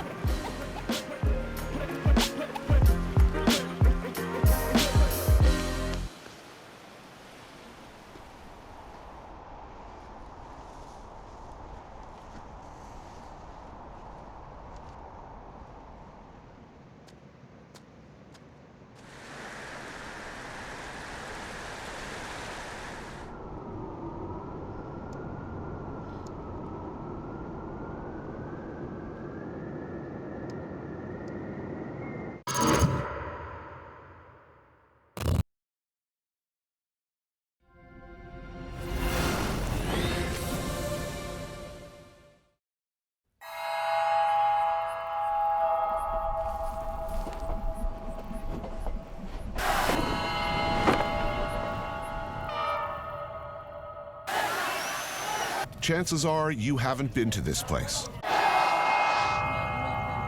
Chances are this is a place you've never seen. Other than maybe blurry cell phone videos, old black and white newsreels from World War II. Chances are bad things were happening in the footage you saw. Myanmar, after 50 years of nightmare, something unexpected is happening here, and it's pretty incredible. I took a walk through this beautiful world. Felt the cool rain on my shoulder. Found something good in this beautiful world. I felt the rain getting colder.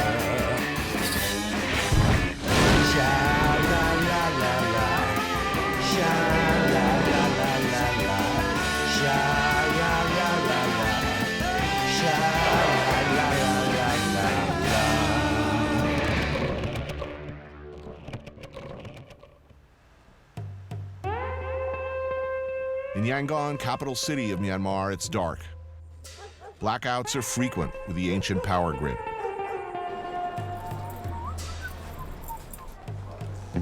What sources of light there are in the street cast an eerie yellow-orange hue. For almost 100 years under British rule, this was Rangoon. In 1948, after helping the British fight off the Japanese, and with a new taste for self-determination, the country gained independence.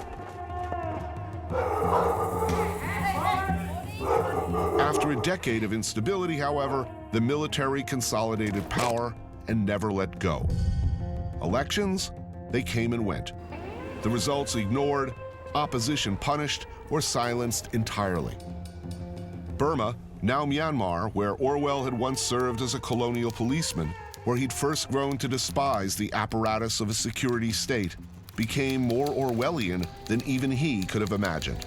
A nation, or even having an opinion, could be dangerous.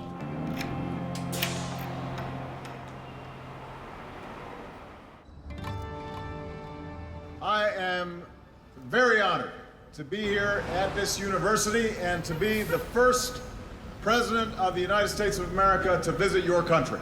Morning in Yangon. To nearly everyone's surprise, there have been some huge changes in recent months. The most difficult time in any transition is when we think that success is in sight. Nobel Prize-winning democracy champion Aung San Suu Kyi, for nearly 15 years under house arrest, was released and has now taken an active role in politics. Just as the door is opening, my crew and I are among the first to record what has been unseen for decades by most of the world. Meanwhile, this Southeast Asian country of 80 million people is collectively holding its breath, waiting to see what's next, and will this loosening of government grip last?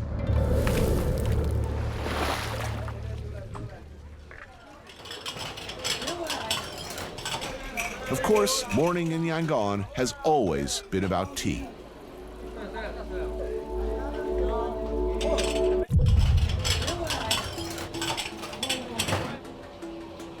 It's black, Indian-style tea, usually with a thick dollop of sweetened condensed milk. You want it sweet, less sweet, very sweet, strong, less strong. Everybody's got a preference. everybody's got a preferred tea shop where they know, presumably, how you like yours. I said normally less sweet and a bit strong. Journalist and publisher Utia Saw. We meet at the Seitai Cha tea shop. Anything could happen in a tea shop. This place means a lot of things, not just a place for breakfast and snacks. For 50 years of paranoia and repression, tea houses were also the main forum for guarded and not so guarded discussions of the daily news, where you tried to piece together the real stories behind the ludicrously chopped and censored newspapers. Carefully, of course, because informers and secret police were also heavily represented in these hotbeds of sedition and discontent. So, given your profession, how have you managed to stay out of prison all of these years? No, I was there. Oh, really? 2 times. 2 times. One special ground police called me. Hey, Utia Saw, will you please come into our office? We need to talk. Right. So I went over there, and I talked the last 89 days in the prison. There was this very serious control that came with the first military government, press scrutiny and registration department. So that doesn't sound good. We need to send in our copies to that office and then take a look at everything. They would say you take this out, take that out, or black this out, or just take the whole story out. Magazines that would come into the country they'd cut out, literally cut out the pieces. People under this kind of tight censorship, people become more, I think, creative. Take a look, careful reading. There may be something between the lines, messages. Something you were accused of, sending secret messages.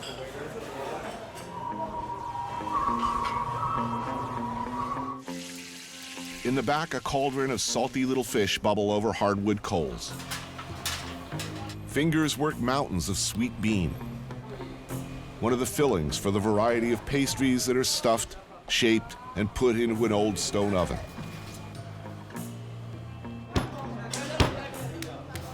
In another corner, the heartening slap of fresh bread pressed against the clay wall of a tandoori.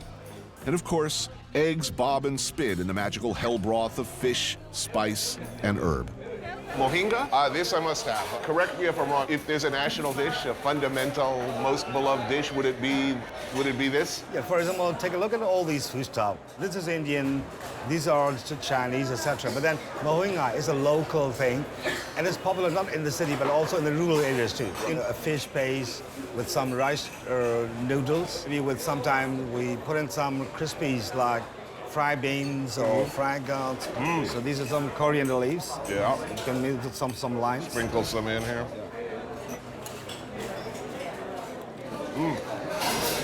Good textures. Particularly in the light of Obama's recent visit, these are interesting times. Significant changes for the first time in 50 years. Yeah. There's one thing which is quite significant. For example, take a look around, all kinds of people, all age groups. Let's say a couple of years ago, people would be, if you're talking about politics, you tone down. Right. Maybe you will be whispering. But nowadays, people speak more people more outspoken. So the society become much more open. In last July, they started relaxing the rules about censorship. August 20th, we were called into that PSRD office. We mean publishers, editors. And the Director General of the department said, the boss, okay, 48 years and 20 days of censorship is gone. That's it. Feel good? Yeah. That's what we've been waiting for so many years. I love the answer. It's a careful yes. Yeah. First, people within the country, we have some doubt about, okay, is it real, the changes and the reforms? But as now it's about a couple of years, and then now people start believing that, oh, maybe it's real. The process is still very young, but it's still possible. When the generals stop and think, okay, that's enough is enough, let's turn back, or let's stop. I'm optimistic about the changes and the reforms, but I'm still cautiously optimistic.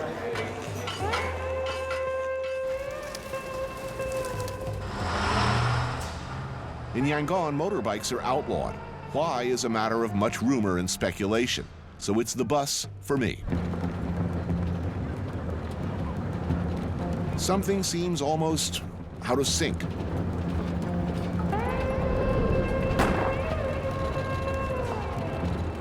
Not too long ago, even filming here, officially as an open professional Western film crew, would have been unthinkable. In 2007, a Japanese journalist was shot point blank and killed filming a street demonstration. Be seen talking to anybody with a camera, and there would likely be a knock on your door in the middle of the night. Yet so far, confronted with our cameras, a few smiles, and mostly indifference at worst. Shocking considering how recently the government has started to relax its grip.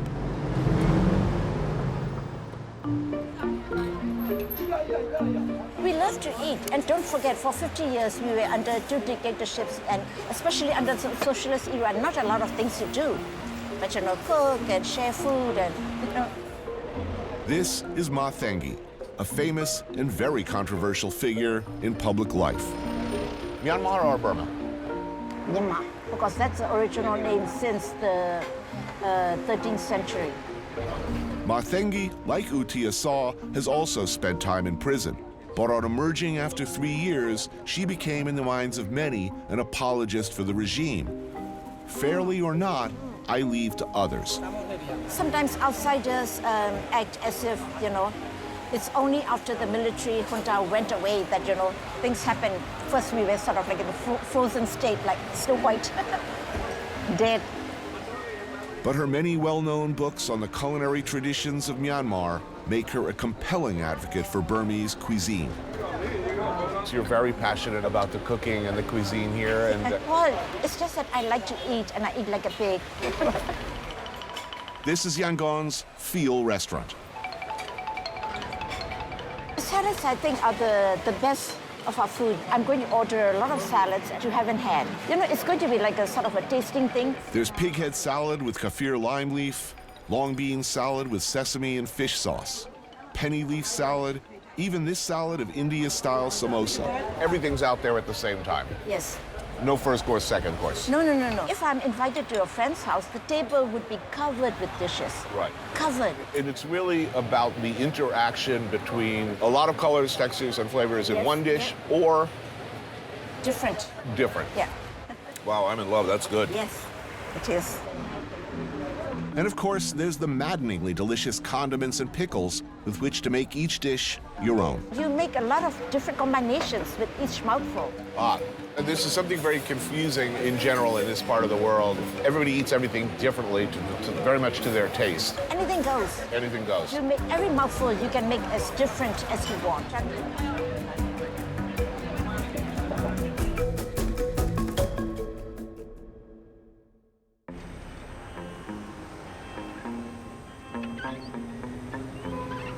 Credit cards accepted almost nowhere. Cash machines? Wi-Fi? Internet? Rare. 3G? You gotta be kidding. If you need to exchange money here, only crisp, absolutely new $100 bills accepted. In Myanmar, it's another, older world.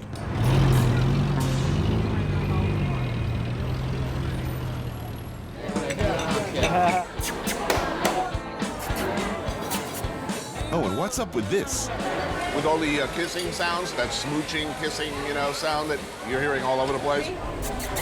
My wife would have been in like 10 fights so far. Sorry, who you smooching at, bitch? This is how you summon a waiter in Myanmar. I know. Try that at Hooters and you will be rightly ejected. It takes some getting used to for sure. Min Lane is a big, noisy seafood house where fish is prepared in the style of Yakan, the coastal province to the west, named for the Yakan people, one of over 135 distinct ethnic groups around here. See, now we're talking. Prawn curry is one of those things everybody tells you got to eat here. Prawns from the river, the tomato curry. Try this. Good sauce. Oh, that's good. That is some good shit, my friends. We shall know them by the number of their dead.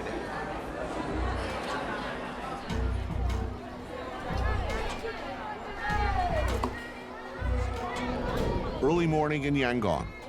Among the crush of commuters, shoppers, people trying to make a living, rise up the last remnants of empire. Faded, often crumbling, but still there after all these years. These are the offices, businesses, and public buildings of the British colonials.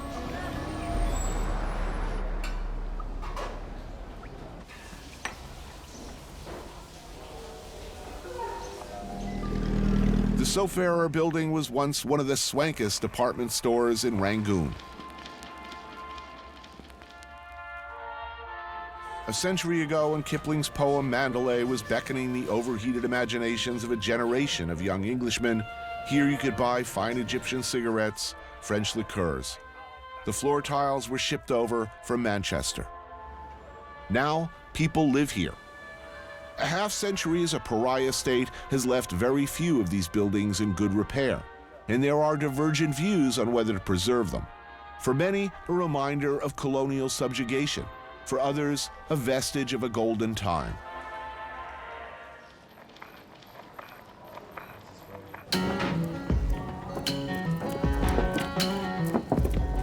These days in Myanmar, in the streets, on the docks, it's all about moving forward. In an economy ripe to explode if things continue trending in their current direction, the busy hustle and bustle of Yangon's port appears even busier today as workers prepare for the oncoming holiday. Hey, chef. How are you doing? It figures, doesn't it? Yeah, it does. Welcome to Myanmar.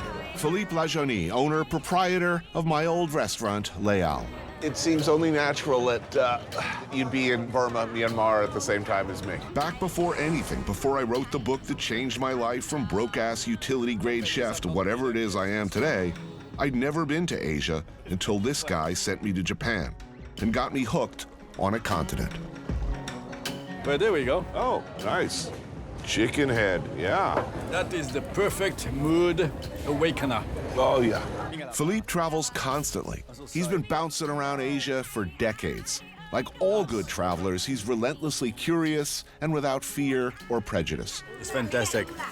It makes perfect sense then that over cold brew and chicken necks in the port of Yangon, Philippe is the one joining me to explore this particular moment in Myanmar. That's the money tree. Oh, it is going to be a party. Yeah.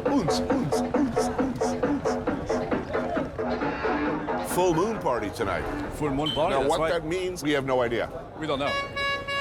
There is only one way to find out, I suppose.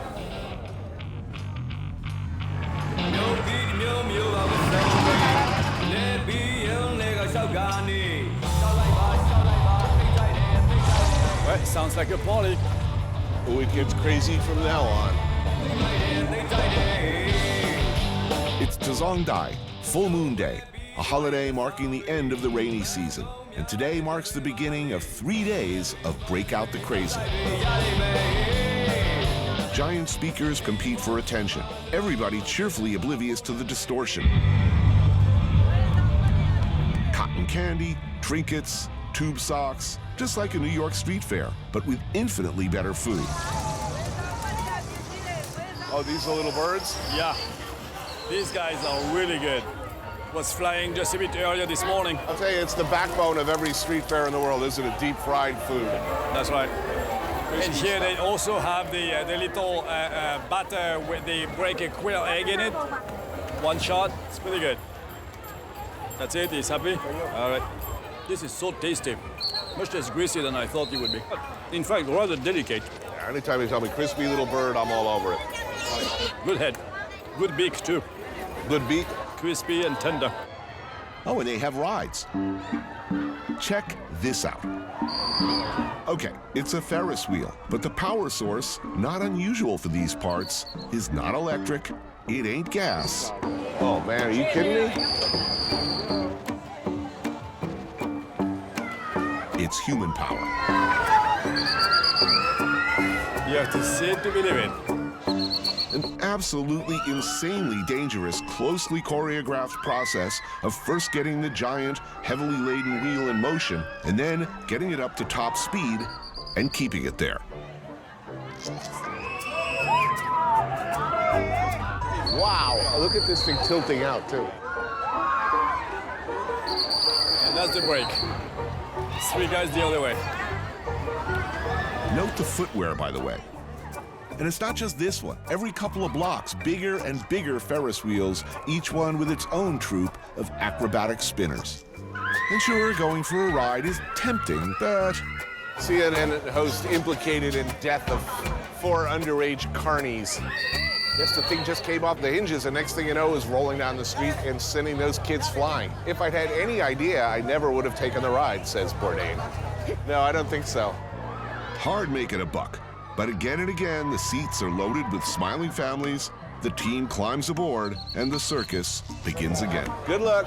May you return to Earth safely with all of your limbs intact.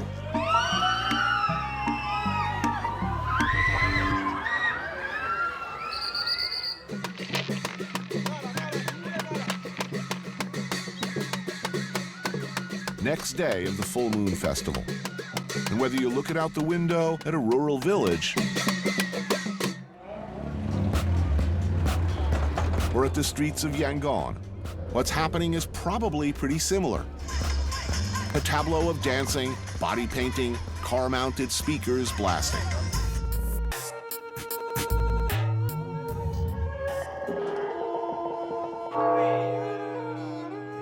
But it's also 3 days of merit accruing, the practice of performing charitable or otherwise good works in the hopes of jacking up your karma. Money trees are paraded around pinned with cash donations for monks. Free banquets and feasts are held, and many moments of spiritual reflection. The majority of people here practice Theravada Buddhism, the oldest, most conservative form of the religion, which simply put asserts that existence is pretty much a continuous cycle of suffering through birth, death, and rebirth.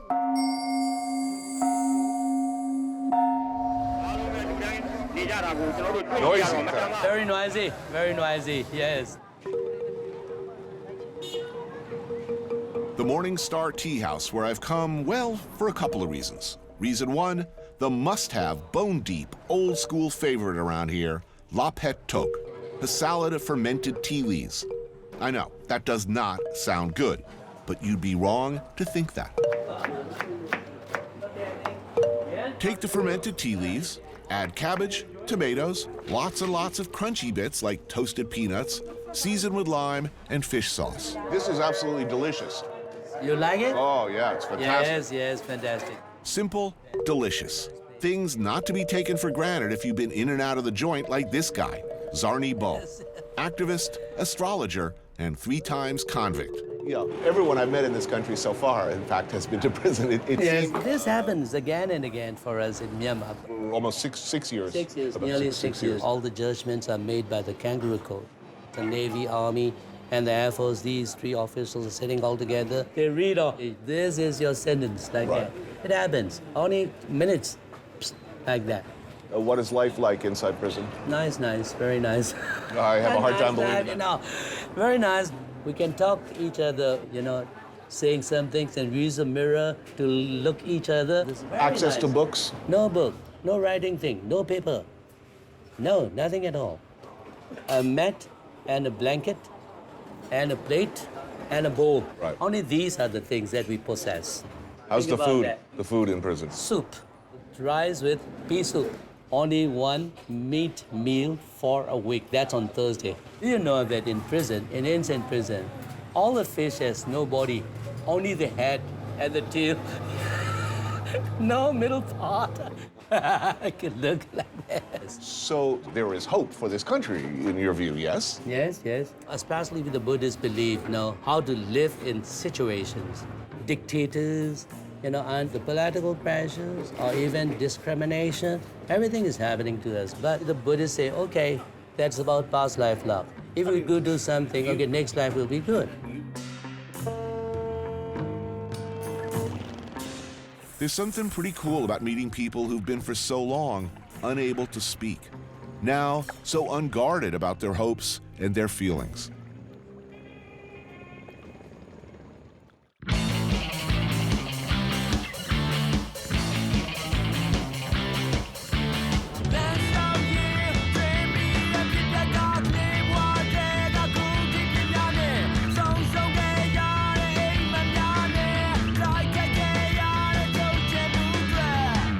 Sizzling meats, the clink of beer glasses, ringing bicycle bells.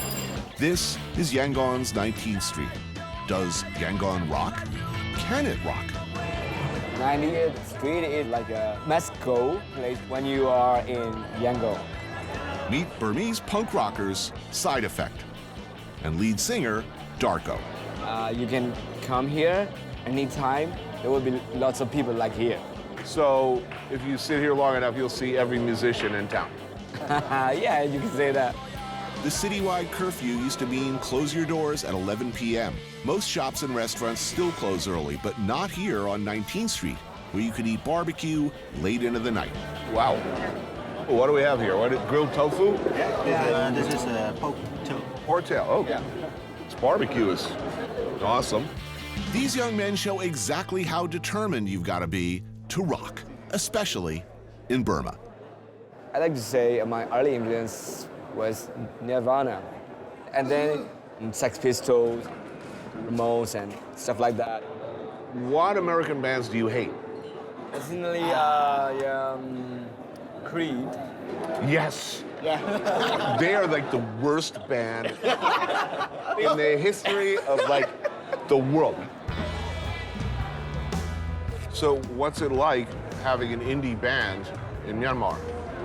Is it difficult? For sure, yeah. Before you record the song, so like when you got the lyrics, you gotta submit the lyrics. So they're gonna censor it. They're gonna check it, and even sometimes they will, suggest you some words to change. Oh, that must be funny. Very funny, actually, Now, is that still the case? No, it's not like that anymore. They're not gonna censor you, but it's gonna be kind of risky because you don't know what's gonna happen to you if you write and sing something wrong. So let me ask this, if all your dreams came true, where would you want to play? New York City. You want to go to New York City? Of course, it's my dream. You just need to be strong, so that's what I keep telling my bandmates, come on, be strong, have faith. So I hope people reach out to you because making rock and roll is hard enough. Truly independent rock and roll is even harder, and I'm guessing that making it here is harder still. So, gentlemen, you deserve some success. People should hear you.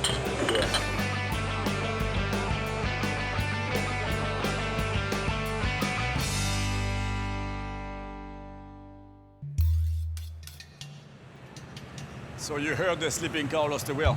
The what? The sleeping car lost the wheel, and the dining car. So we get. Well, no, we lost the dining car here. We lost the dining car, but even our original sleeping car lost the wheel. So we just have to hope for the best. The Night Express to Bagan. 600 kilometers of what will turn out to be kidney-softening travel by rail. But Bagan, Myanmar's ancient capital, I've been told, is a must-see. The true Old English experience. The engine is a French engine from the 70s. We've been told it's a somewhat uncomfortable 10-hour trip. So really the question on this end of the journey is, come back on the train or flying coffin? Mishaps on both Burmese planes and trains are not, shall we say, unheard of. The Widowmaker Express. That is the choice. So that may be the signal to depart at some point. Yep, all aboard.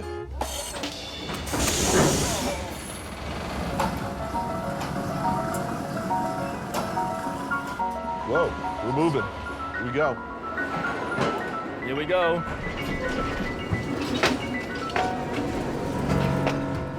Well, that's it. We have reached cruising speed. Really? This is cruising speed? Just happened. You could literally outrun this train. We could jog ahead, have a nice meal in some, recommended restaurant. We could catch up with it. It's like the digestive walk.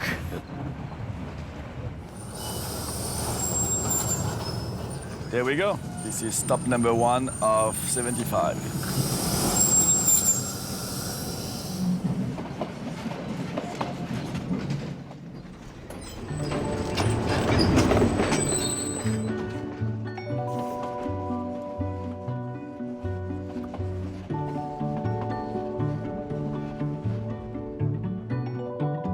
Heading north, the scenery opens up. The space between things gets wider, more pastoral, and more beautiful.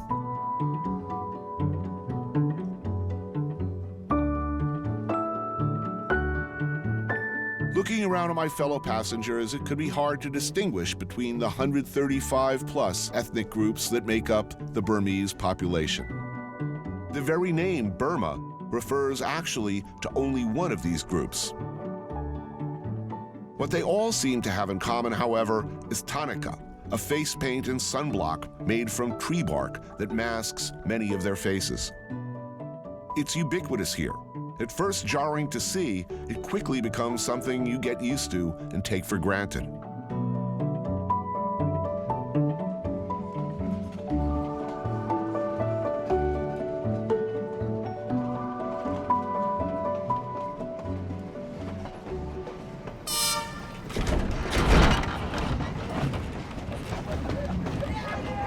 Yangon's gravitational pull broken, and with darkness falling, the train picks up speed. At times, terrifyingly so. I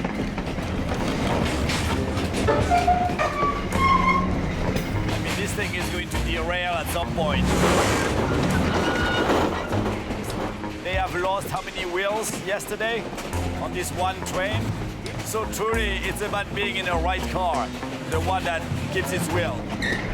Derailments, or rail slips as they are referred to here, a somewhat more benign sounding occurrence than, say, rolling off the tracks into a rice paddy, are not uncommon.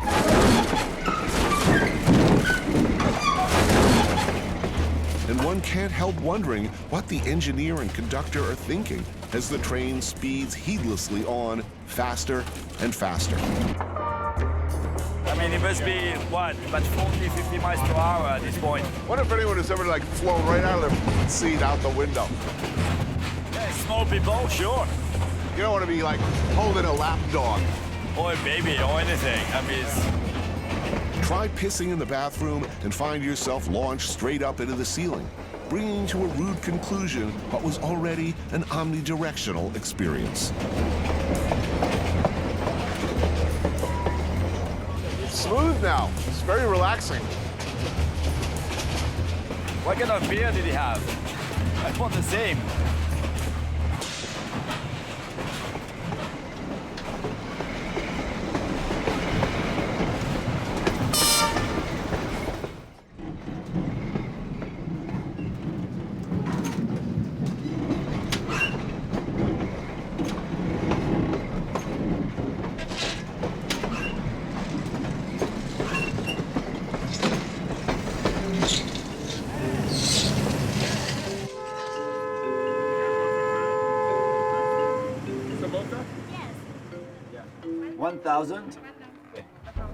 Done.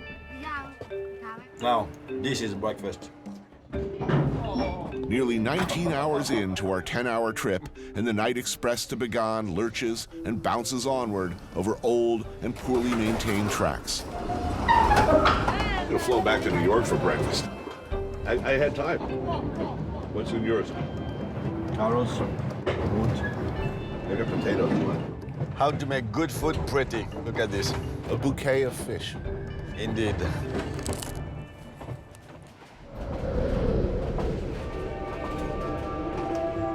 So this is it, this the plain of Bagan.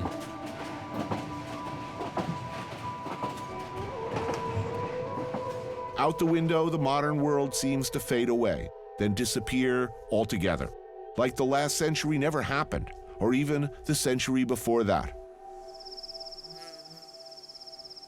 We're traveling across the largest mainland nation in Southeast Asia. But it should be pointed out that we are still within the confines of the tourist triangle, areas permissible for travel. Whole sectors of this country, much of it in fact, are off limits. Simply put, there is shit going on they do not want you to see. A low-intensity conflict with the ethnic Kachin tribe would be one of them. A wave of persecution and deaths in Rakhine State. The country may be opening up at its center, but all along the edges, it's waging a desperate war to hang on to the status quo. Needless to say, the status quo is not good.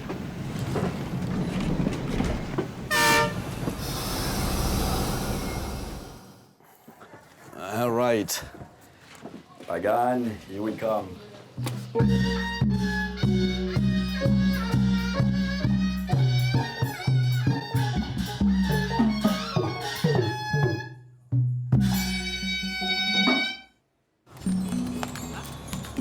1,000 years ago, Bagan was the capital for a long line of Bama kings. It's the sort of place where the old coexists with the even older. As elsewhere in this part of the world, in many of the Buddhist temples here, far older animist, spirit-based beliefs coexist with more recent Buddhism. And in Myanmar, worship of the Nats is widespread. Nats, as I understand it, are more like Greek gods, former humans, demigods, spirits, often with very human qualities and failings. Dance performances pay homage to the individual Nats, performers claiming to actually channel them, bringing about, one hopes, a beneficial spiritual possession.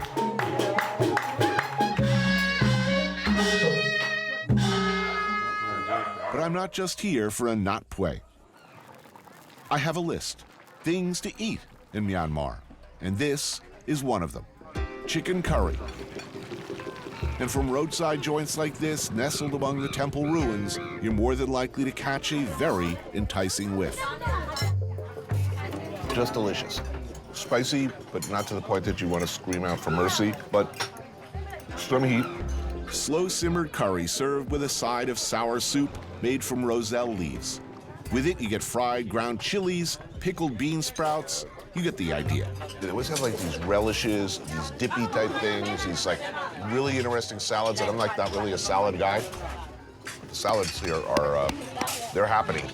Spicy, sour, salty, savory, just delicious. It's delicious. A plethora of textures and flavors.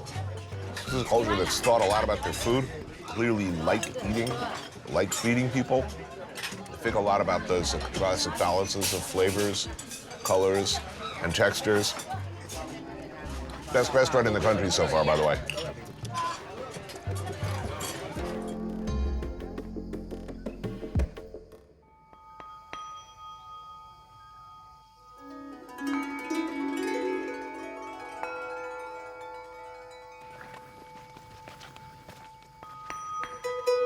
You'd expect this, an ancient city of nearly unparalleled size and beauty, to be overrun with tourists, souvenir shops, snack bars, tours on tape. But no. Oh, this is stunning. You'll encounter some Western travelers at Bagan's temple sites for sure, but generally speaking, they're a hardy bunch. Even the bus tours here are not for the faint of heart or the weak of spirit. But for the most part, you're far more likely to bump into a goat than a foreigner. This is so beautiful, so much like an ode to human, beliefs and adoration and worshiping and slave labor. And slave labor. I'm thinking you build this many temples, thousands of them in a relatively short period of time. Now, chances are somebody who's working for less than minimum wage, let's put it that way. For sure. Ah, we could fly here. Look at that.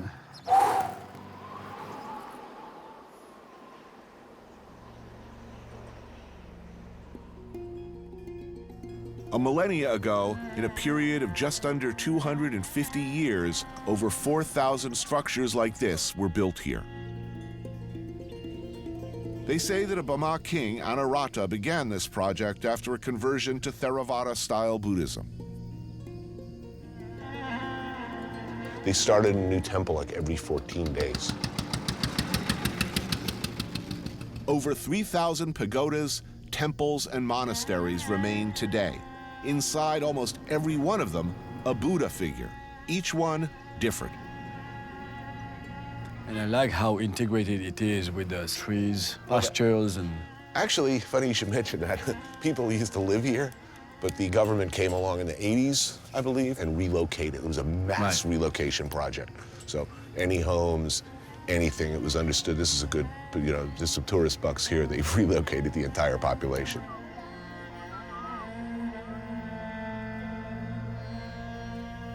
We're we're in one of the first mass waves of tourists. European tourists have been coming here in relatively small numbers for a long time, but the floodgates have certainly opened. They're building hotels like crazy around this area, what's called the tourist triangle. What is this here? Oh, this is a rice cup. As Myanmar begins its shift towards accommodating increasing tourism and a service economy to go with it, there will be adjustments. There will be, of course, a downside. How much you paid? What's that going to mean? How will Burmese react to all of the good and evils that come with tourism? Okay, mister, what about you buy one? Okay. Perfect. It's going to mean mobility. It's going to mean prosperity for some. It'll mean a lot of bad things too. You know, it'll mean prostitution. It'll mean hustling. Okay, my boss. Thank you very much. All your help for the children. And you too. Everybody tell it to you. You buy Longi, you buy Brandy, you buy Lakawia, you buy I know. but you don't buy Boska. Now there's no fair. You buy Boska also But I fair. don't need the postcard. We're told that kids are dropping out of school to do this, the double-edged sword of the service economy. You want to buy Boska for only $5. 1, 2, 3, 4, 5, 6, 7, 8, 9, 10.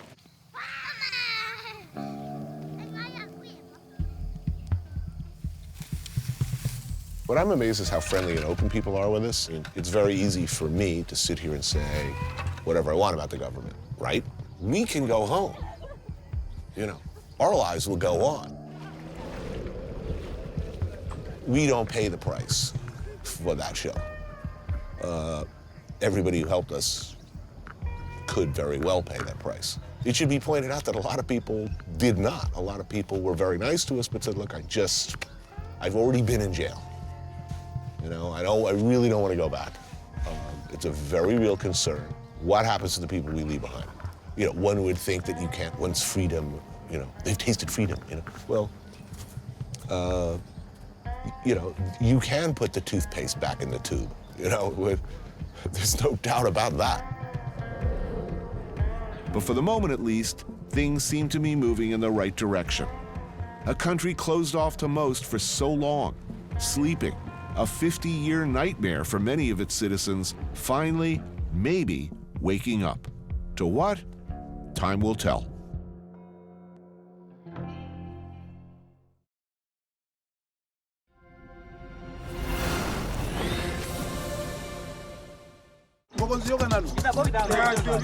After 9 days of threats of imprisonment, confiscation of footage, and what was the most chaotic, difficult, yet amazing trip of my life, the last thing that stands between us and our flight home is the reason we came: the Congo River itself. Eric, this ferry cannot move today because now they're closed and they have to repair tomorrow. The UN truck just said he's been here since this morning. I've had times where I've been held up for days. What's up, Freddie? To start the engine. They're starting the engine. Awesome. It just broke down again? Yeah. We now have 1 hour of daylight left. They're starting the engine from the started. Okay, great. Here it comes. Yeah.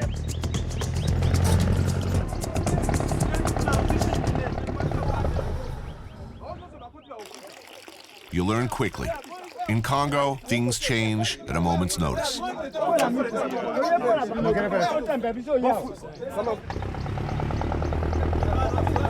to the jungle. I took a walk through this beautiful world. Felt the cool rain on my shoulder. Found something good in this beautiful world. I felt the rain getting colder.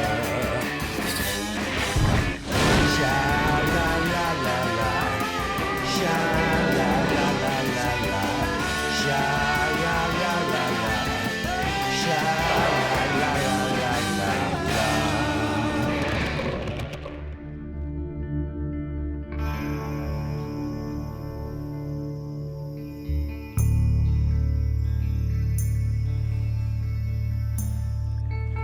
Everyone gets everything he wants. I wanted to see the Congo, and for my sins, they let me.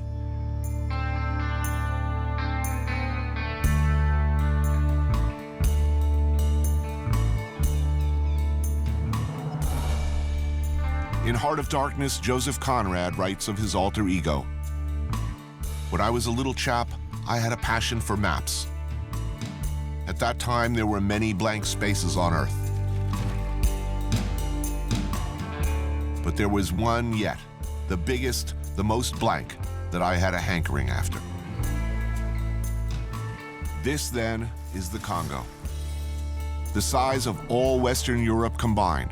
It should be Africa's wealthiest nation.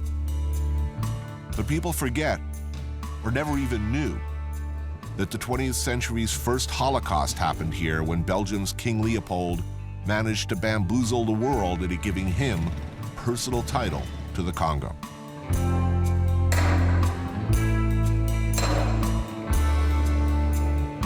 Leopold's agents, of whom the mythical Kurtz was one, raided, slaughtered, mutilated, and pressed into forced labor much of the population in a bloodthirsty quest for first ivory and then rubber.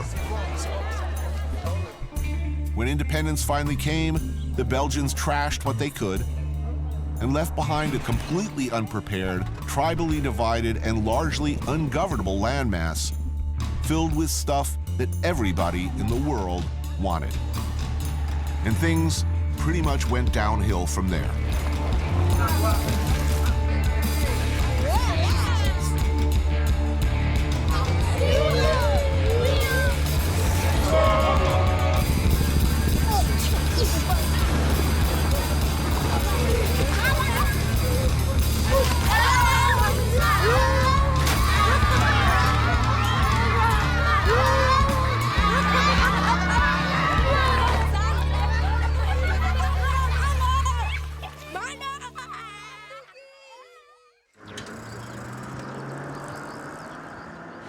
But this story begins with a truck stop in Rwanda.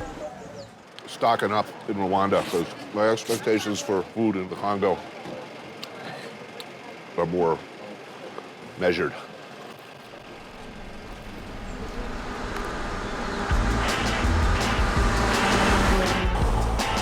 If you're looking to get to the Eastern Congo, and many would ask why you'd even want to do that, the best way is to drive across from neighboring Rwanda. This country, of course, not too long ago, suffered its own appalling genocide. Behind the wheel, Dan. He's been living in the DRC for 2 years, working on a documentary about some of the several dozen rebel groups in the country. Riding shotgun, Dan's close friend and associate, Horeb, a Congolese. They're taking me across the border. One side, Rwanda. Hotels, paved roads, internet, and paperwork to be filled out.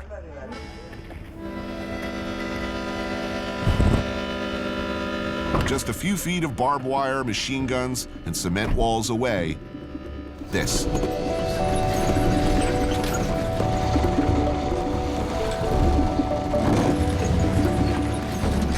Welcome to Goma.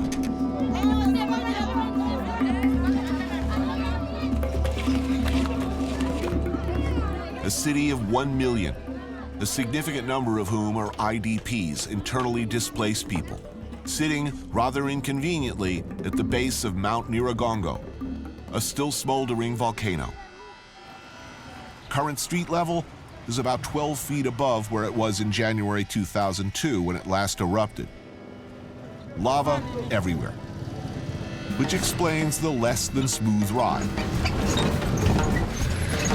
One of the first things you notice out the car window, the UN.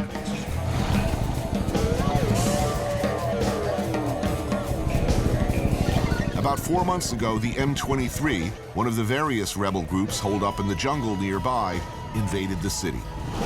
The NGOs battened down the hatches. The UN stood by, hands tied.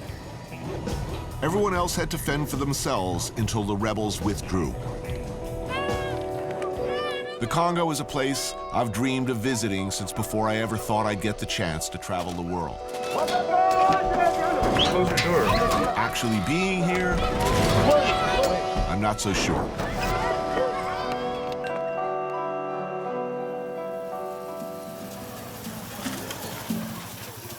Dan, Horeb, and I head for a local restaurant. Good food is going to be a challenge soon, so we take the opportunity to fill up on what we can. Grilled chicken, ugali, piri-piri pepper. A pretty nice meal. Goma in the 50s, you know, tourists used to come from as far down as Rhodesia, up here to vacation. Amazing wildlife. Also, I remember my childhood seeing lions just alongside of the road sometime. Goma was a touristy place for a long time. They're not coming anymore? No. No, you're just saying no. It's a red zone. It's looking like there won't be house-to-house fighting or artillery or mortars dropping into Goma. Was today a good day? Well, right now we have a rebel group just 10 kilometers north of us. Right. And then we have maybe 7 other rebel groups that are all caught in the blender, you know? So things change quickly in Congo. Confused yet? Virtually all of the eastern part of the country is being contested by rebel groups, some local and others allegedly acting on behalf of interests based in neighboring countries. Recently, the largely Tutsi Rwandan-backed M23 has been active in the area around Goma, but the mostly Hutu FDLR is also here. The Mai Mai can refer to either somewhat generic local self-defense groups or specific entities like APCLS or Cheka. Some groups, like the FRPI, are principally defending a stake in a resource like gold, and others, like the Rea Motomboki, are mainly interested in fighting with a particular enemy. In their case, they have a beef with the FDLR. And lots of other organizations controlling territory who haven't come up with a name or a cool acronym yet. This is only a fraction of the rebel groups in a single area of the Congo. And be advised, this map was hopelessly outdated before we even got here. it's all these variables kind of knotted into one big mess. And these are the reasons why media has a difficult time, why the Western world doesn't hear much about Congo. Because how can you sum it up in a 3-minute report? But for us, Goma is just a stopover on the way to the Congo River. So we need to keep moving. And roads, forget it. Certainly nothing even remotely safe between Goma and where we're headed. We're flying to Kisangani. This is the preferred route. So we've chartered a bush plane, formerly Queen Elizabeth's flying wardrobe. When the Queen traveled, presumably in her younger years, her clothes followed in this beast, or so we're told. I have not seen this model of plane before. A first for me. Of course, you'll learn to take nothing for granted in the Congo. Uh-oh. Just as we're about to take off, thunder, lightning. I don't see what the problem is. Weather looks fine to me. Let's get this thing airborne.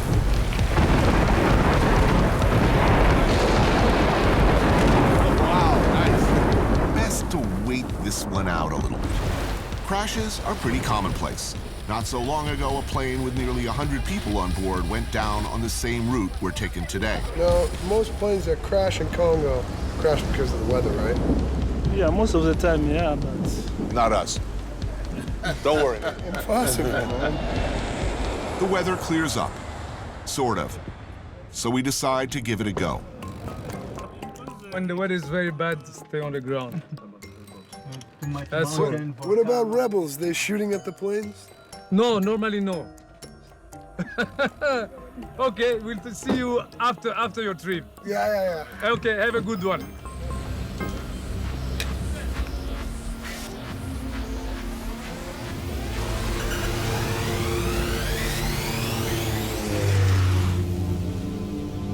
Lifting off from Goma, we head out over the shores of Lake Kivu before circling back north-northeast. Our destination, what Conrad referred to in Heart of Darkness as the Inner Station. Here, surrounded by dense jungle, lies our rendezvous with the Congo River, a waterway responsible for both building this country and helping to destroy it.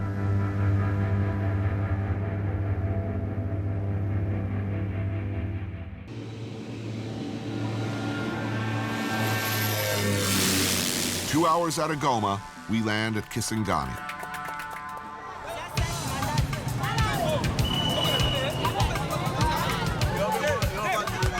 This was once Stanleyville, and the country's second largest city, before war and neglect cut it off from the rest of the Congo and the world. Stanleyville, known in Heart of Darkness as the Inner Station.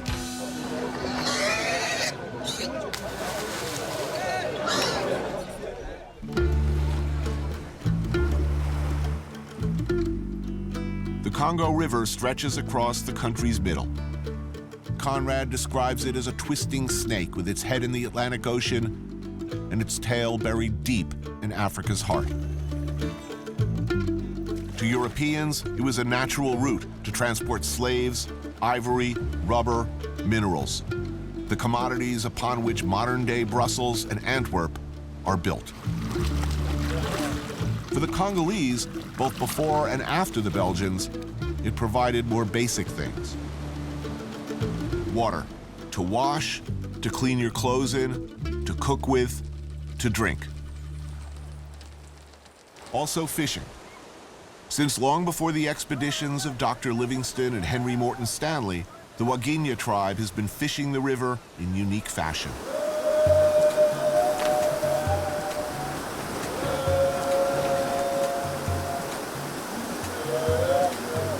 Highly coordinated and acrobatic, the Wagenya dive into the treacherous rapids of what is still referred to as Stanley Falls. Navigate downstream between baskets that need tending. Perched on a precarious network of wooden poles, they hoist together. The catch these days? Not much.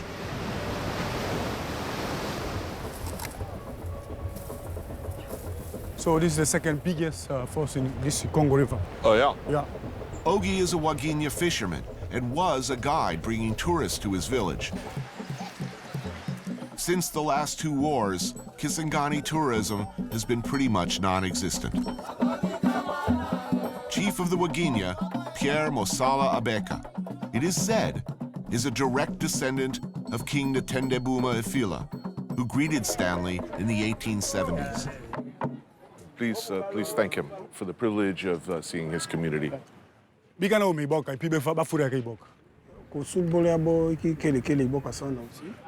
It's a present from the chief. This is a way to welcome the delegation of CNN. The Wagenya tribe made what was in retrospect the mistake of allowing Stanley to pass. The famous explorer, of course, pretty much shot and raided his way along his historic route to the coast before effectively jump-starting the colonial period.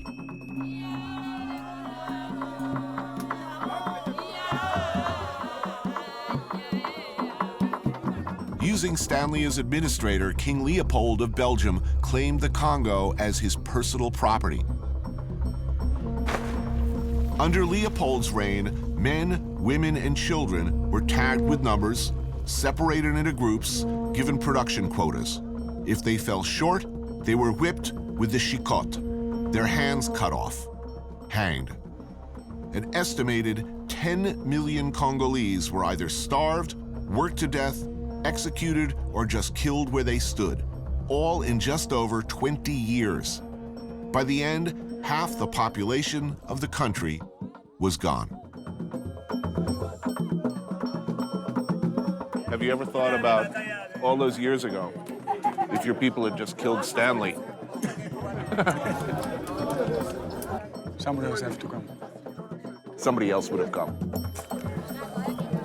Ordinarily, a large tigerfish like this one, it's going to the market, considered way too valuable to eat. But today, guests. It's a mean-looking fish. She used to sell fish in the market. The Congolese standard, limboke. It can be pretty much anything wrapped in a banana leaf and steamed.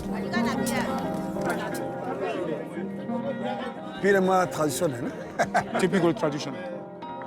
Excellent meal.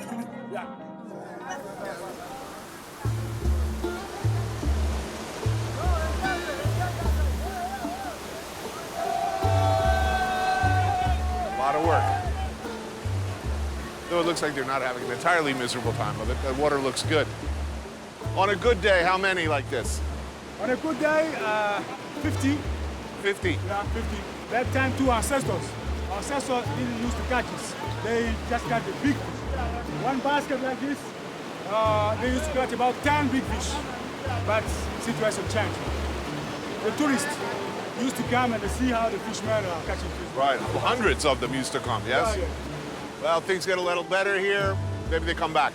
I hope so. I hope so too.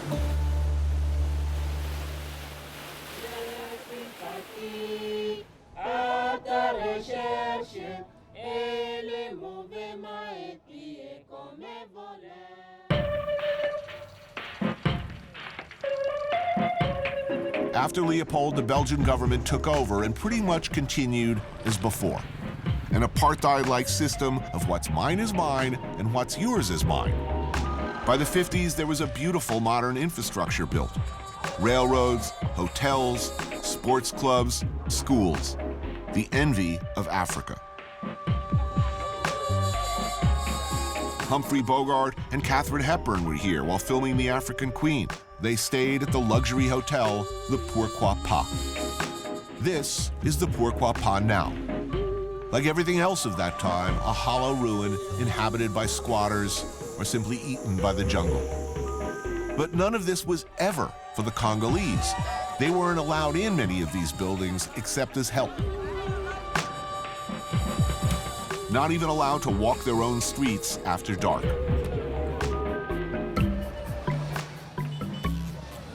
Not a lot of dependable electric power left in the city.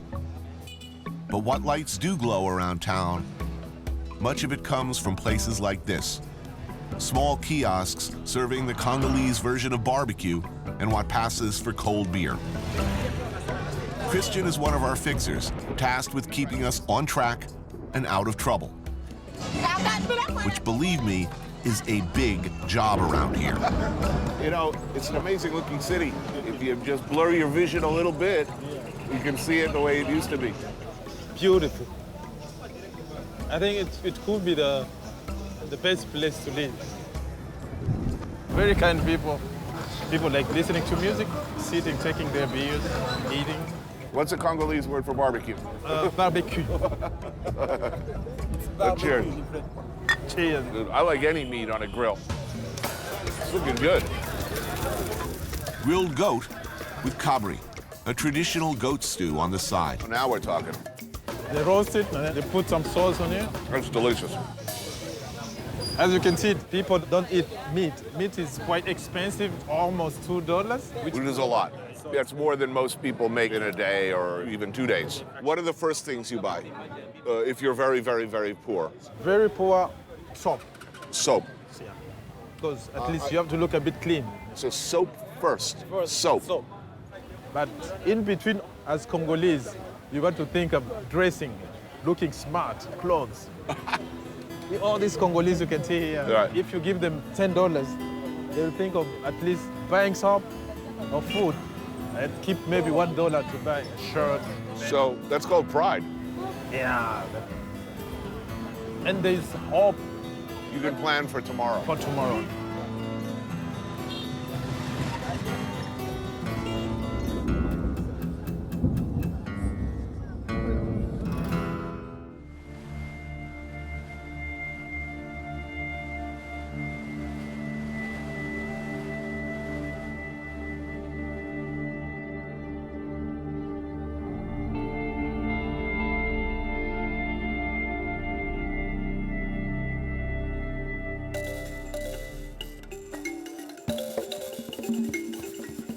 In Heart of Darkness, Conrad writes about the greed of the Belgian colonizers. They grabbed what they could get for the sake of what was to be got. It was just robbery with violence, aggravated murder on a great scale.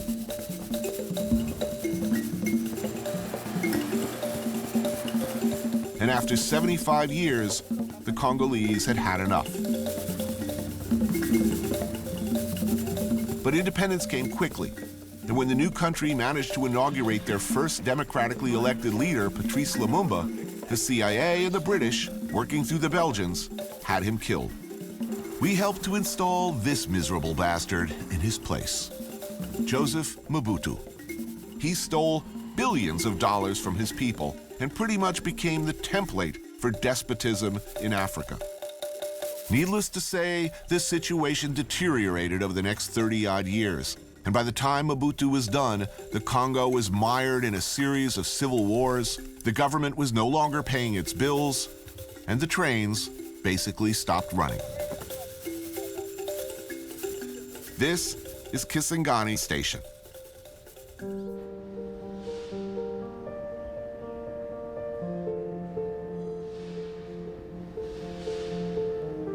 There's one short run left.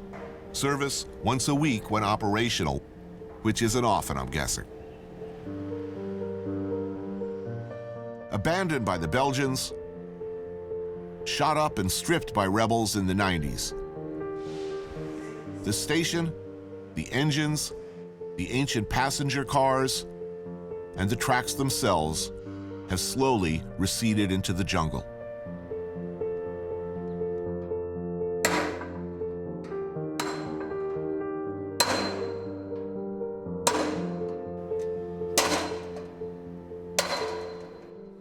And yet all these years later, with hardly any resources, Monsieur Aloub Emile, the railway administrator, and a staff of clerks, conductors, mechanics, and engineers show up at work and do what they can in an attempt to keep things in working order.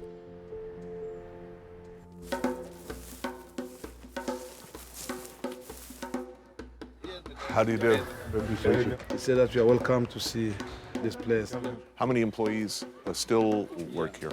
Ici, pendant les temps normal, nous sommes dans les 500 agents. Mais pour le moment, nous sommes dans les 200.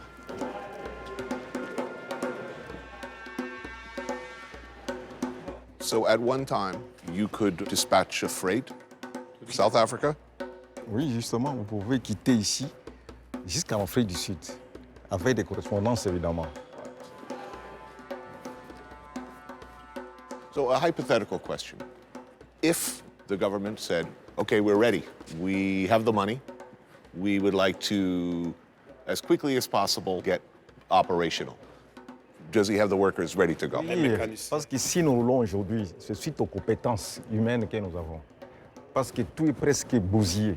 Mais ce sont des intelligences humaines qui essaient de maintenir le peu que nous avons. En tout cas, si on nous donnait encore un apport technique moderne, là, on carrément nous sautons. And this is one of the few things here that's working today. A feature of great pride to the staff. The railway employees, I'm told, do not get paid, yet they continue to show up and work.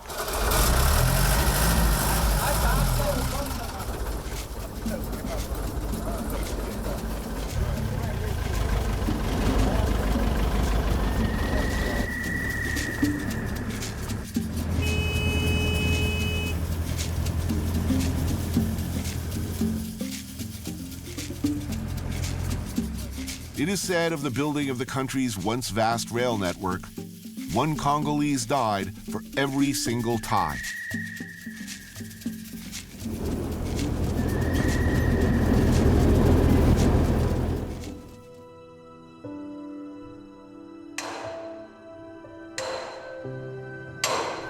Like many Congolese we meet, they are, all these years later, and in spite of everything that's happened, ready and waiting for the situation to improve.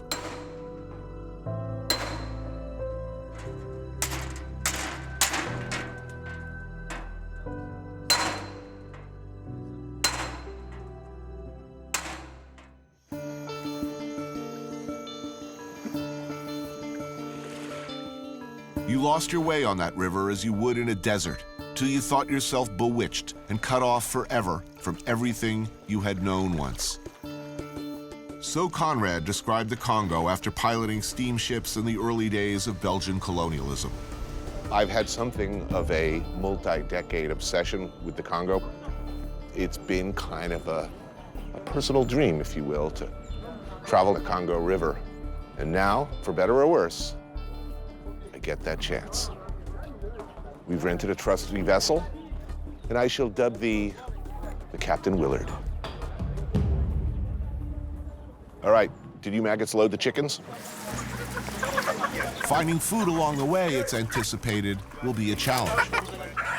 Refrigeration of any kind is impossible. Okay. Well, I'm psyched. My dream has finally come true.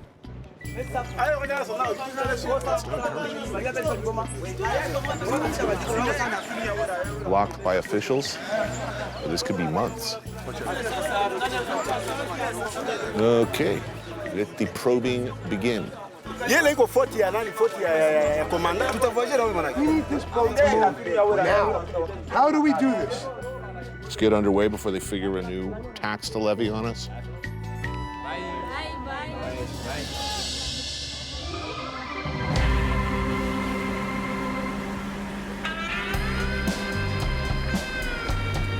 Our trip downriver will take us some 120 kilometers, even deeper into the jungle.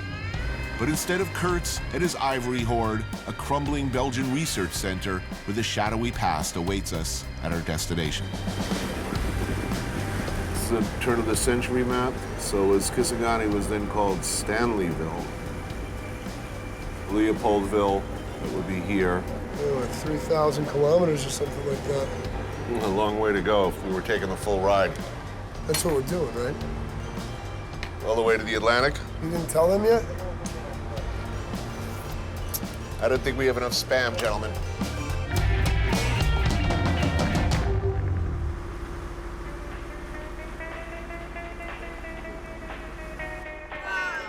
A half-day's journey downriver, there's a local dignitary we've promised to visit. Yeah, there's the chief who's coming down. We arrive, late, but the king is still waiting for us. Traditional headgear, not so traditional suit. The medals given by the Belgians, proving his royal lineage.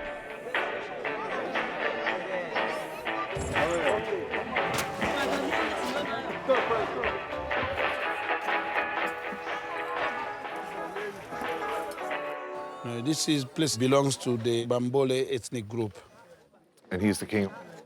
Donc, yo vremoza mokonzi ya ekolo na yo nyonso.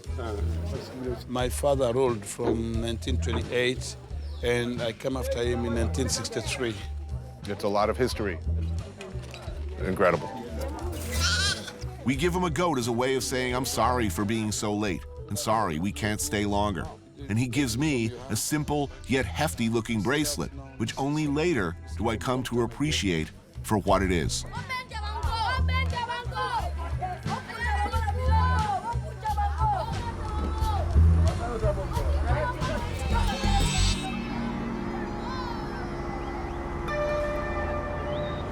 Horan told me this goes back to Arab, Portuguese times.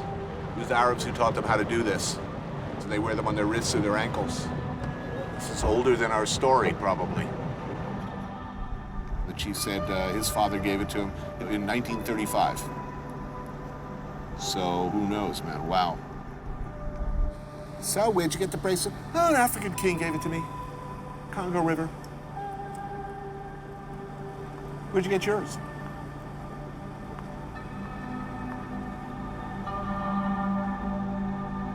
We've come a long way downriver, but with many kilometers still to go, attention is turned towards the evening meal. I figure I'll make coq au vin, which is a pretty simple way of dealing with a bunch of tough, old, stringy birds in one pot. Getting close to killie time. The moment of truth.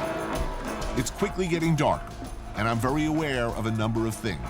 How do they usually kill chickens? A small knife. A small knife, cut the head off. Our chickens are thin, scraggly, and tough. Ah, he's biting me. In order to make anything, any kind of edible, I'm probably gonna have to stew the crap out of them. But first we gotta kill these things and collect their blood, which if you know anything about chickens, and most of my crew don't, takes time. I'll hold the bucket, you kill the chicken. You wanna eat? You gotta kill your own chicken and pluck it too. Time to get killing. But every man has a breaking point. And in retrospect, perhaps this was ours. Saw harder. Harder, you're almost through. No, I'm not. You're killing him, Tom. Stop.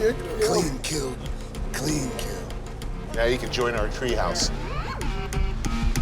By the time our birds are cleaned and plucked, the sun is down and dinner is still a long way off. Eat up the chickens.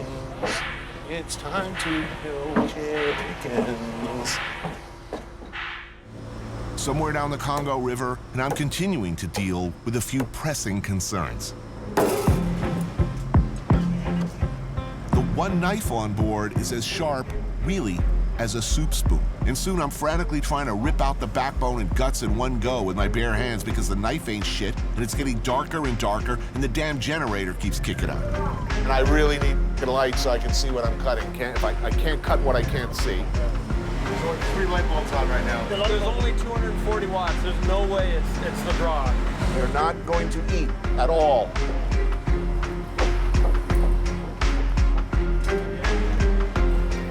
I'm never going to get through with this. Machete? No, maybe we should figure out how to cook dinner, unless you don't want to eat any dinner. Because we are really not going to eat any dinner tonight. Okay, I've had a peanut butter and jelly sandwich, and I would like to eat, especially as we've gone through all of this misery with these chickens. All right, where's the machete? It would be apropos to point out that we do not want to be moving at night. We would not like to run aground in the middle of the freaking Congo. He's gonna swim in now. He's worried about Crocs? I can't see any. The currents unpredictable. Visibility nil. Time to tie up for the night. Generator issues more or less fixed, but now another just as serious problem presents itself. With the lights burning, it becomes insanely buggy. Crush the wrong one of these moths while swatting your face, and you will blow up like a balloon. Seriously. Okay, take the other 2 bottles of wine. You can pour all 3 bottles of wine into the onions. All right, let's put the top on, bring it up to a boil. 3 hours later, and it looks like the jungle-style stew might actually work out after all.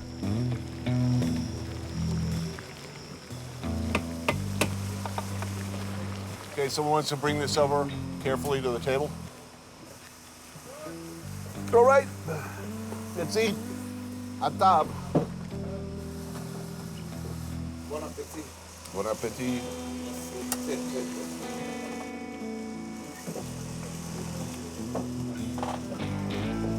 In the end, my coq au vin was a bit scraggly, but passable. It is written that I should be loyal to the nightmare of my choice. I think I now understand what that means.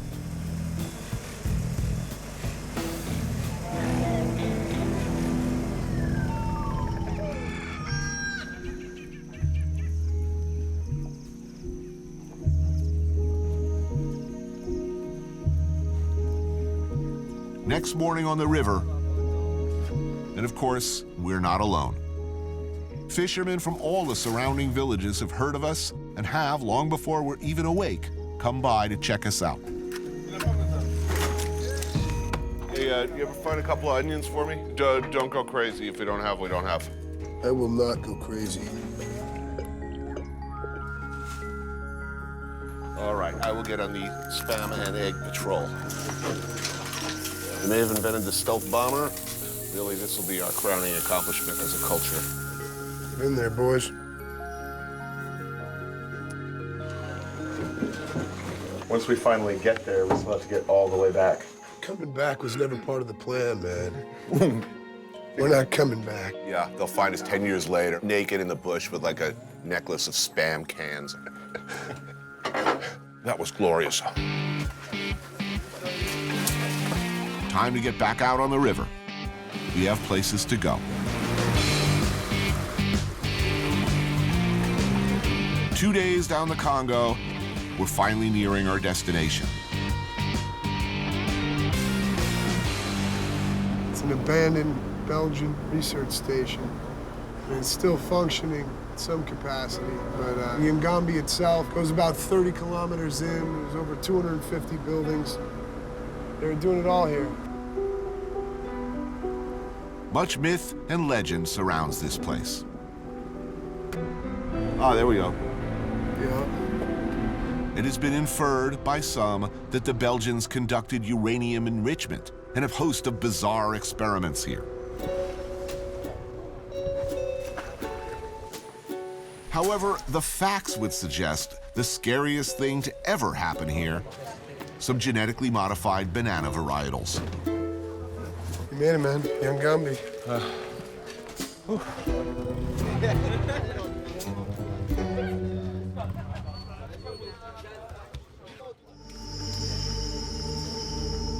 Deep in the jungle and miles from anywhere, this was once the Institute for Agricultural Studies of Congo. Construction began in the 1930s. The complex was once staffed by hundreds of Belgian researchers, doctors, and engineers until they left hurriedly in 1960. With independence began a rapid decline. The eventual cessation of funding. Of the hundreds of structures built here, what used to be housing, laboratories, hospitals, and research facilities, the vast complex's library is clearly the most important to those who remain. Though crumbling like everything else, the grass is cut and grounds maintained. It's swept and kept clean. And yet, most incredibly, this man, Kasongo Bertin, still fights a daily battle to stave off further decay to the thousands of volumes of books and research materials contained on these shelves. So what happened here? Did the place stay open? Did people continue to do research? There are some new staff, they don't get anything.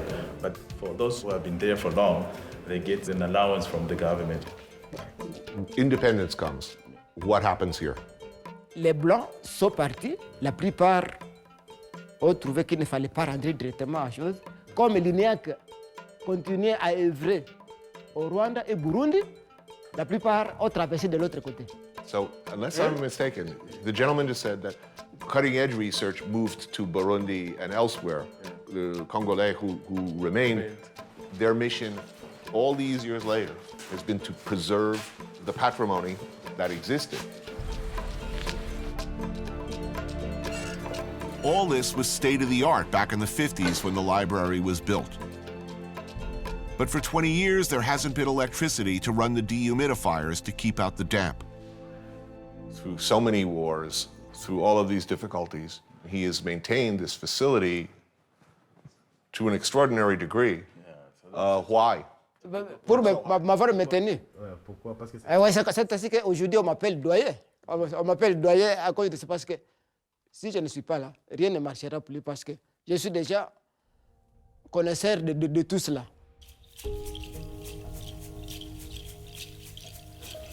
Staff still show up to work and organize, catalog, and write requests for funding. Perhaps to Kinshasa or a central office where someone may or may not ever respond. He was here pre-independence, yes? Does he remember the Belgian rule? Non, là c'était bien, justement. Est-ce que nous on savait qu'il y aurait un changement de vie? Parce que c'était bien, justement. Hein? No, yeah, he remembers that period of colonial. Right. Colonial, that was the best time that they were living. What do you say to someone who suggests that Belgian colonialism might have been the good times?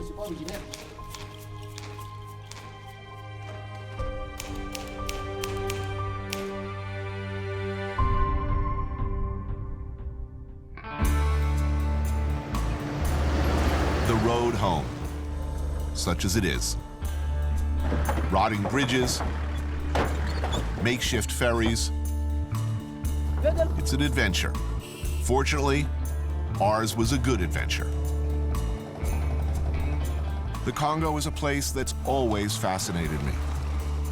This is a trip I've been wanting to take since I've been writing stories or making television. But what I found was something unexpected. I met a lot of people who, for a long time, have been waiting, hoping for things to get better. A lot more hope here than there's any right to expect. When all is said and done, I wanted to go to the Congo, and I did.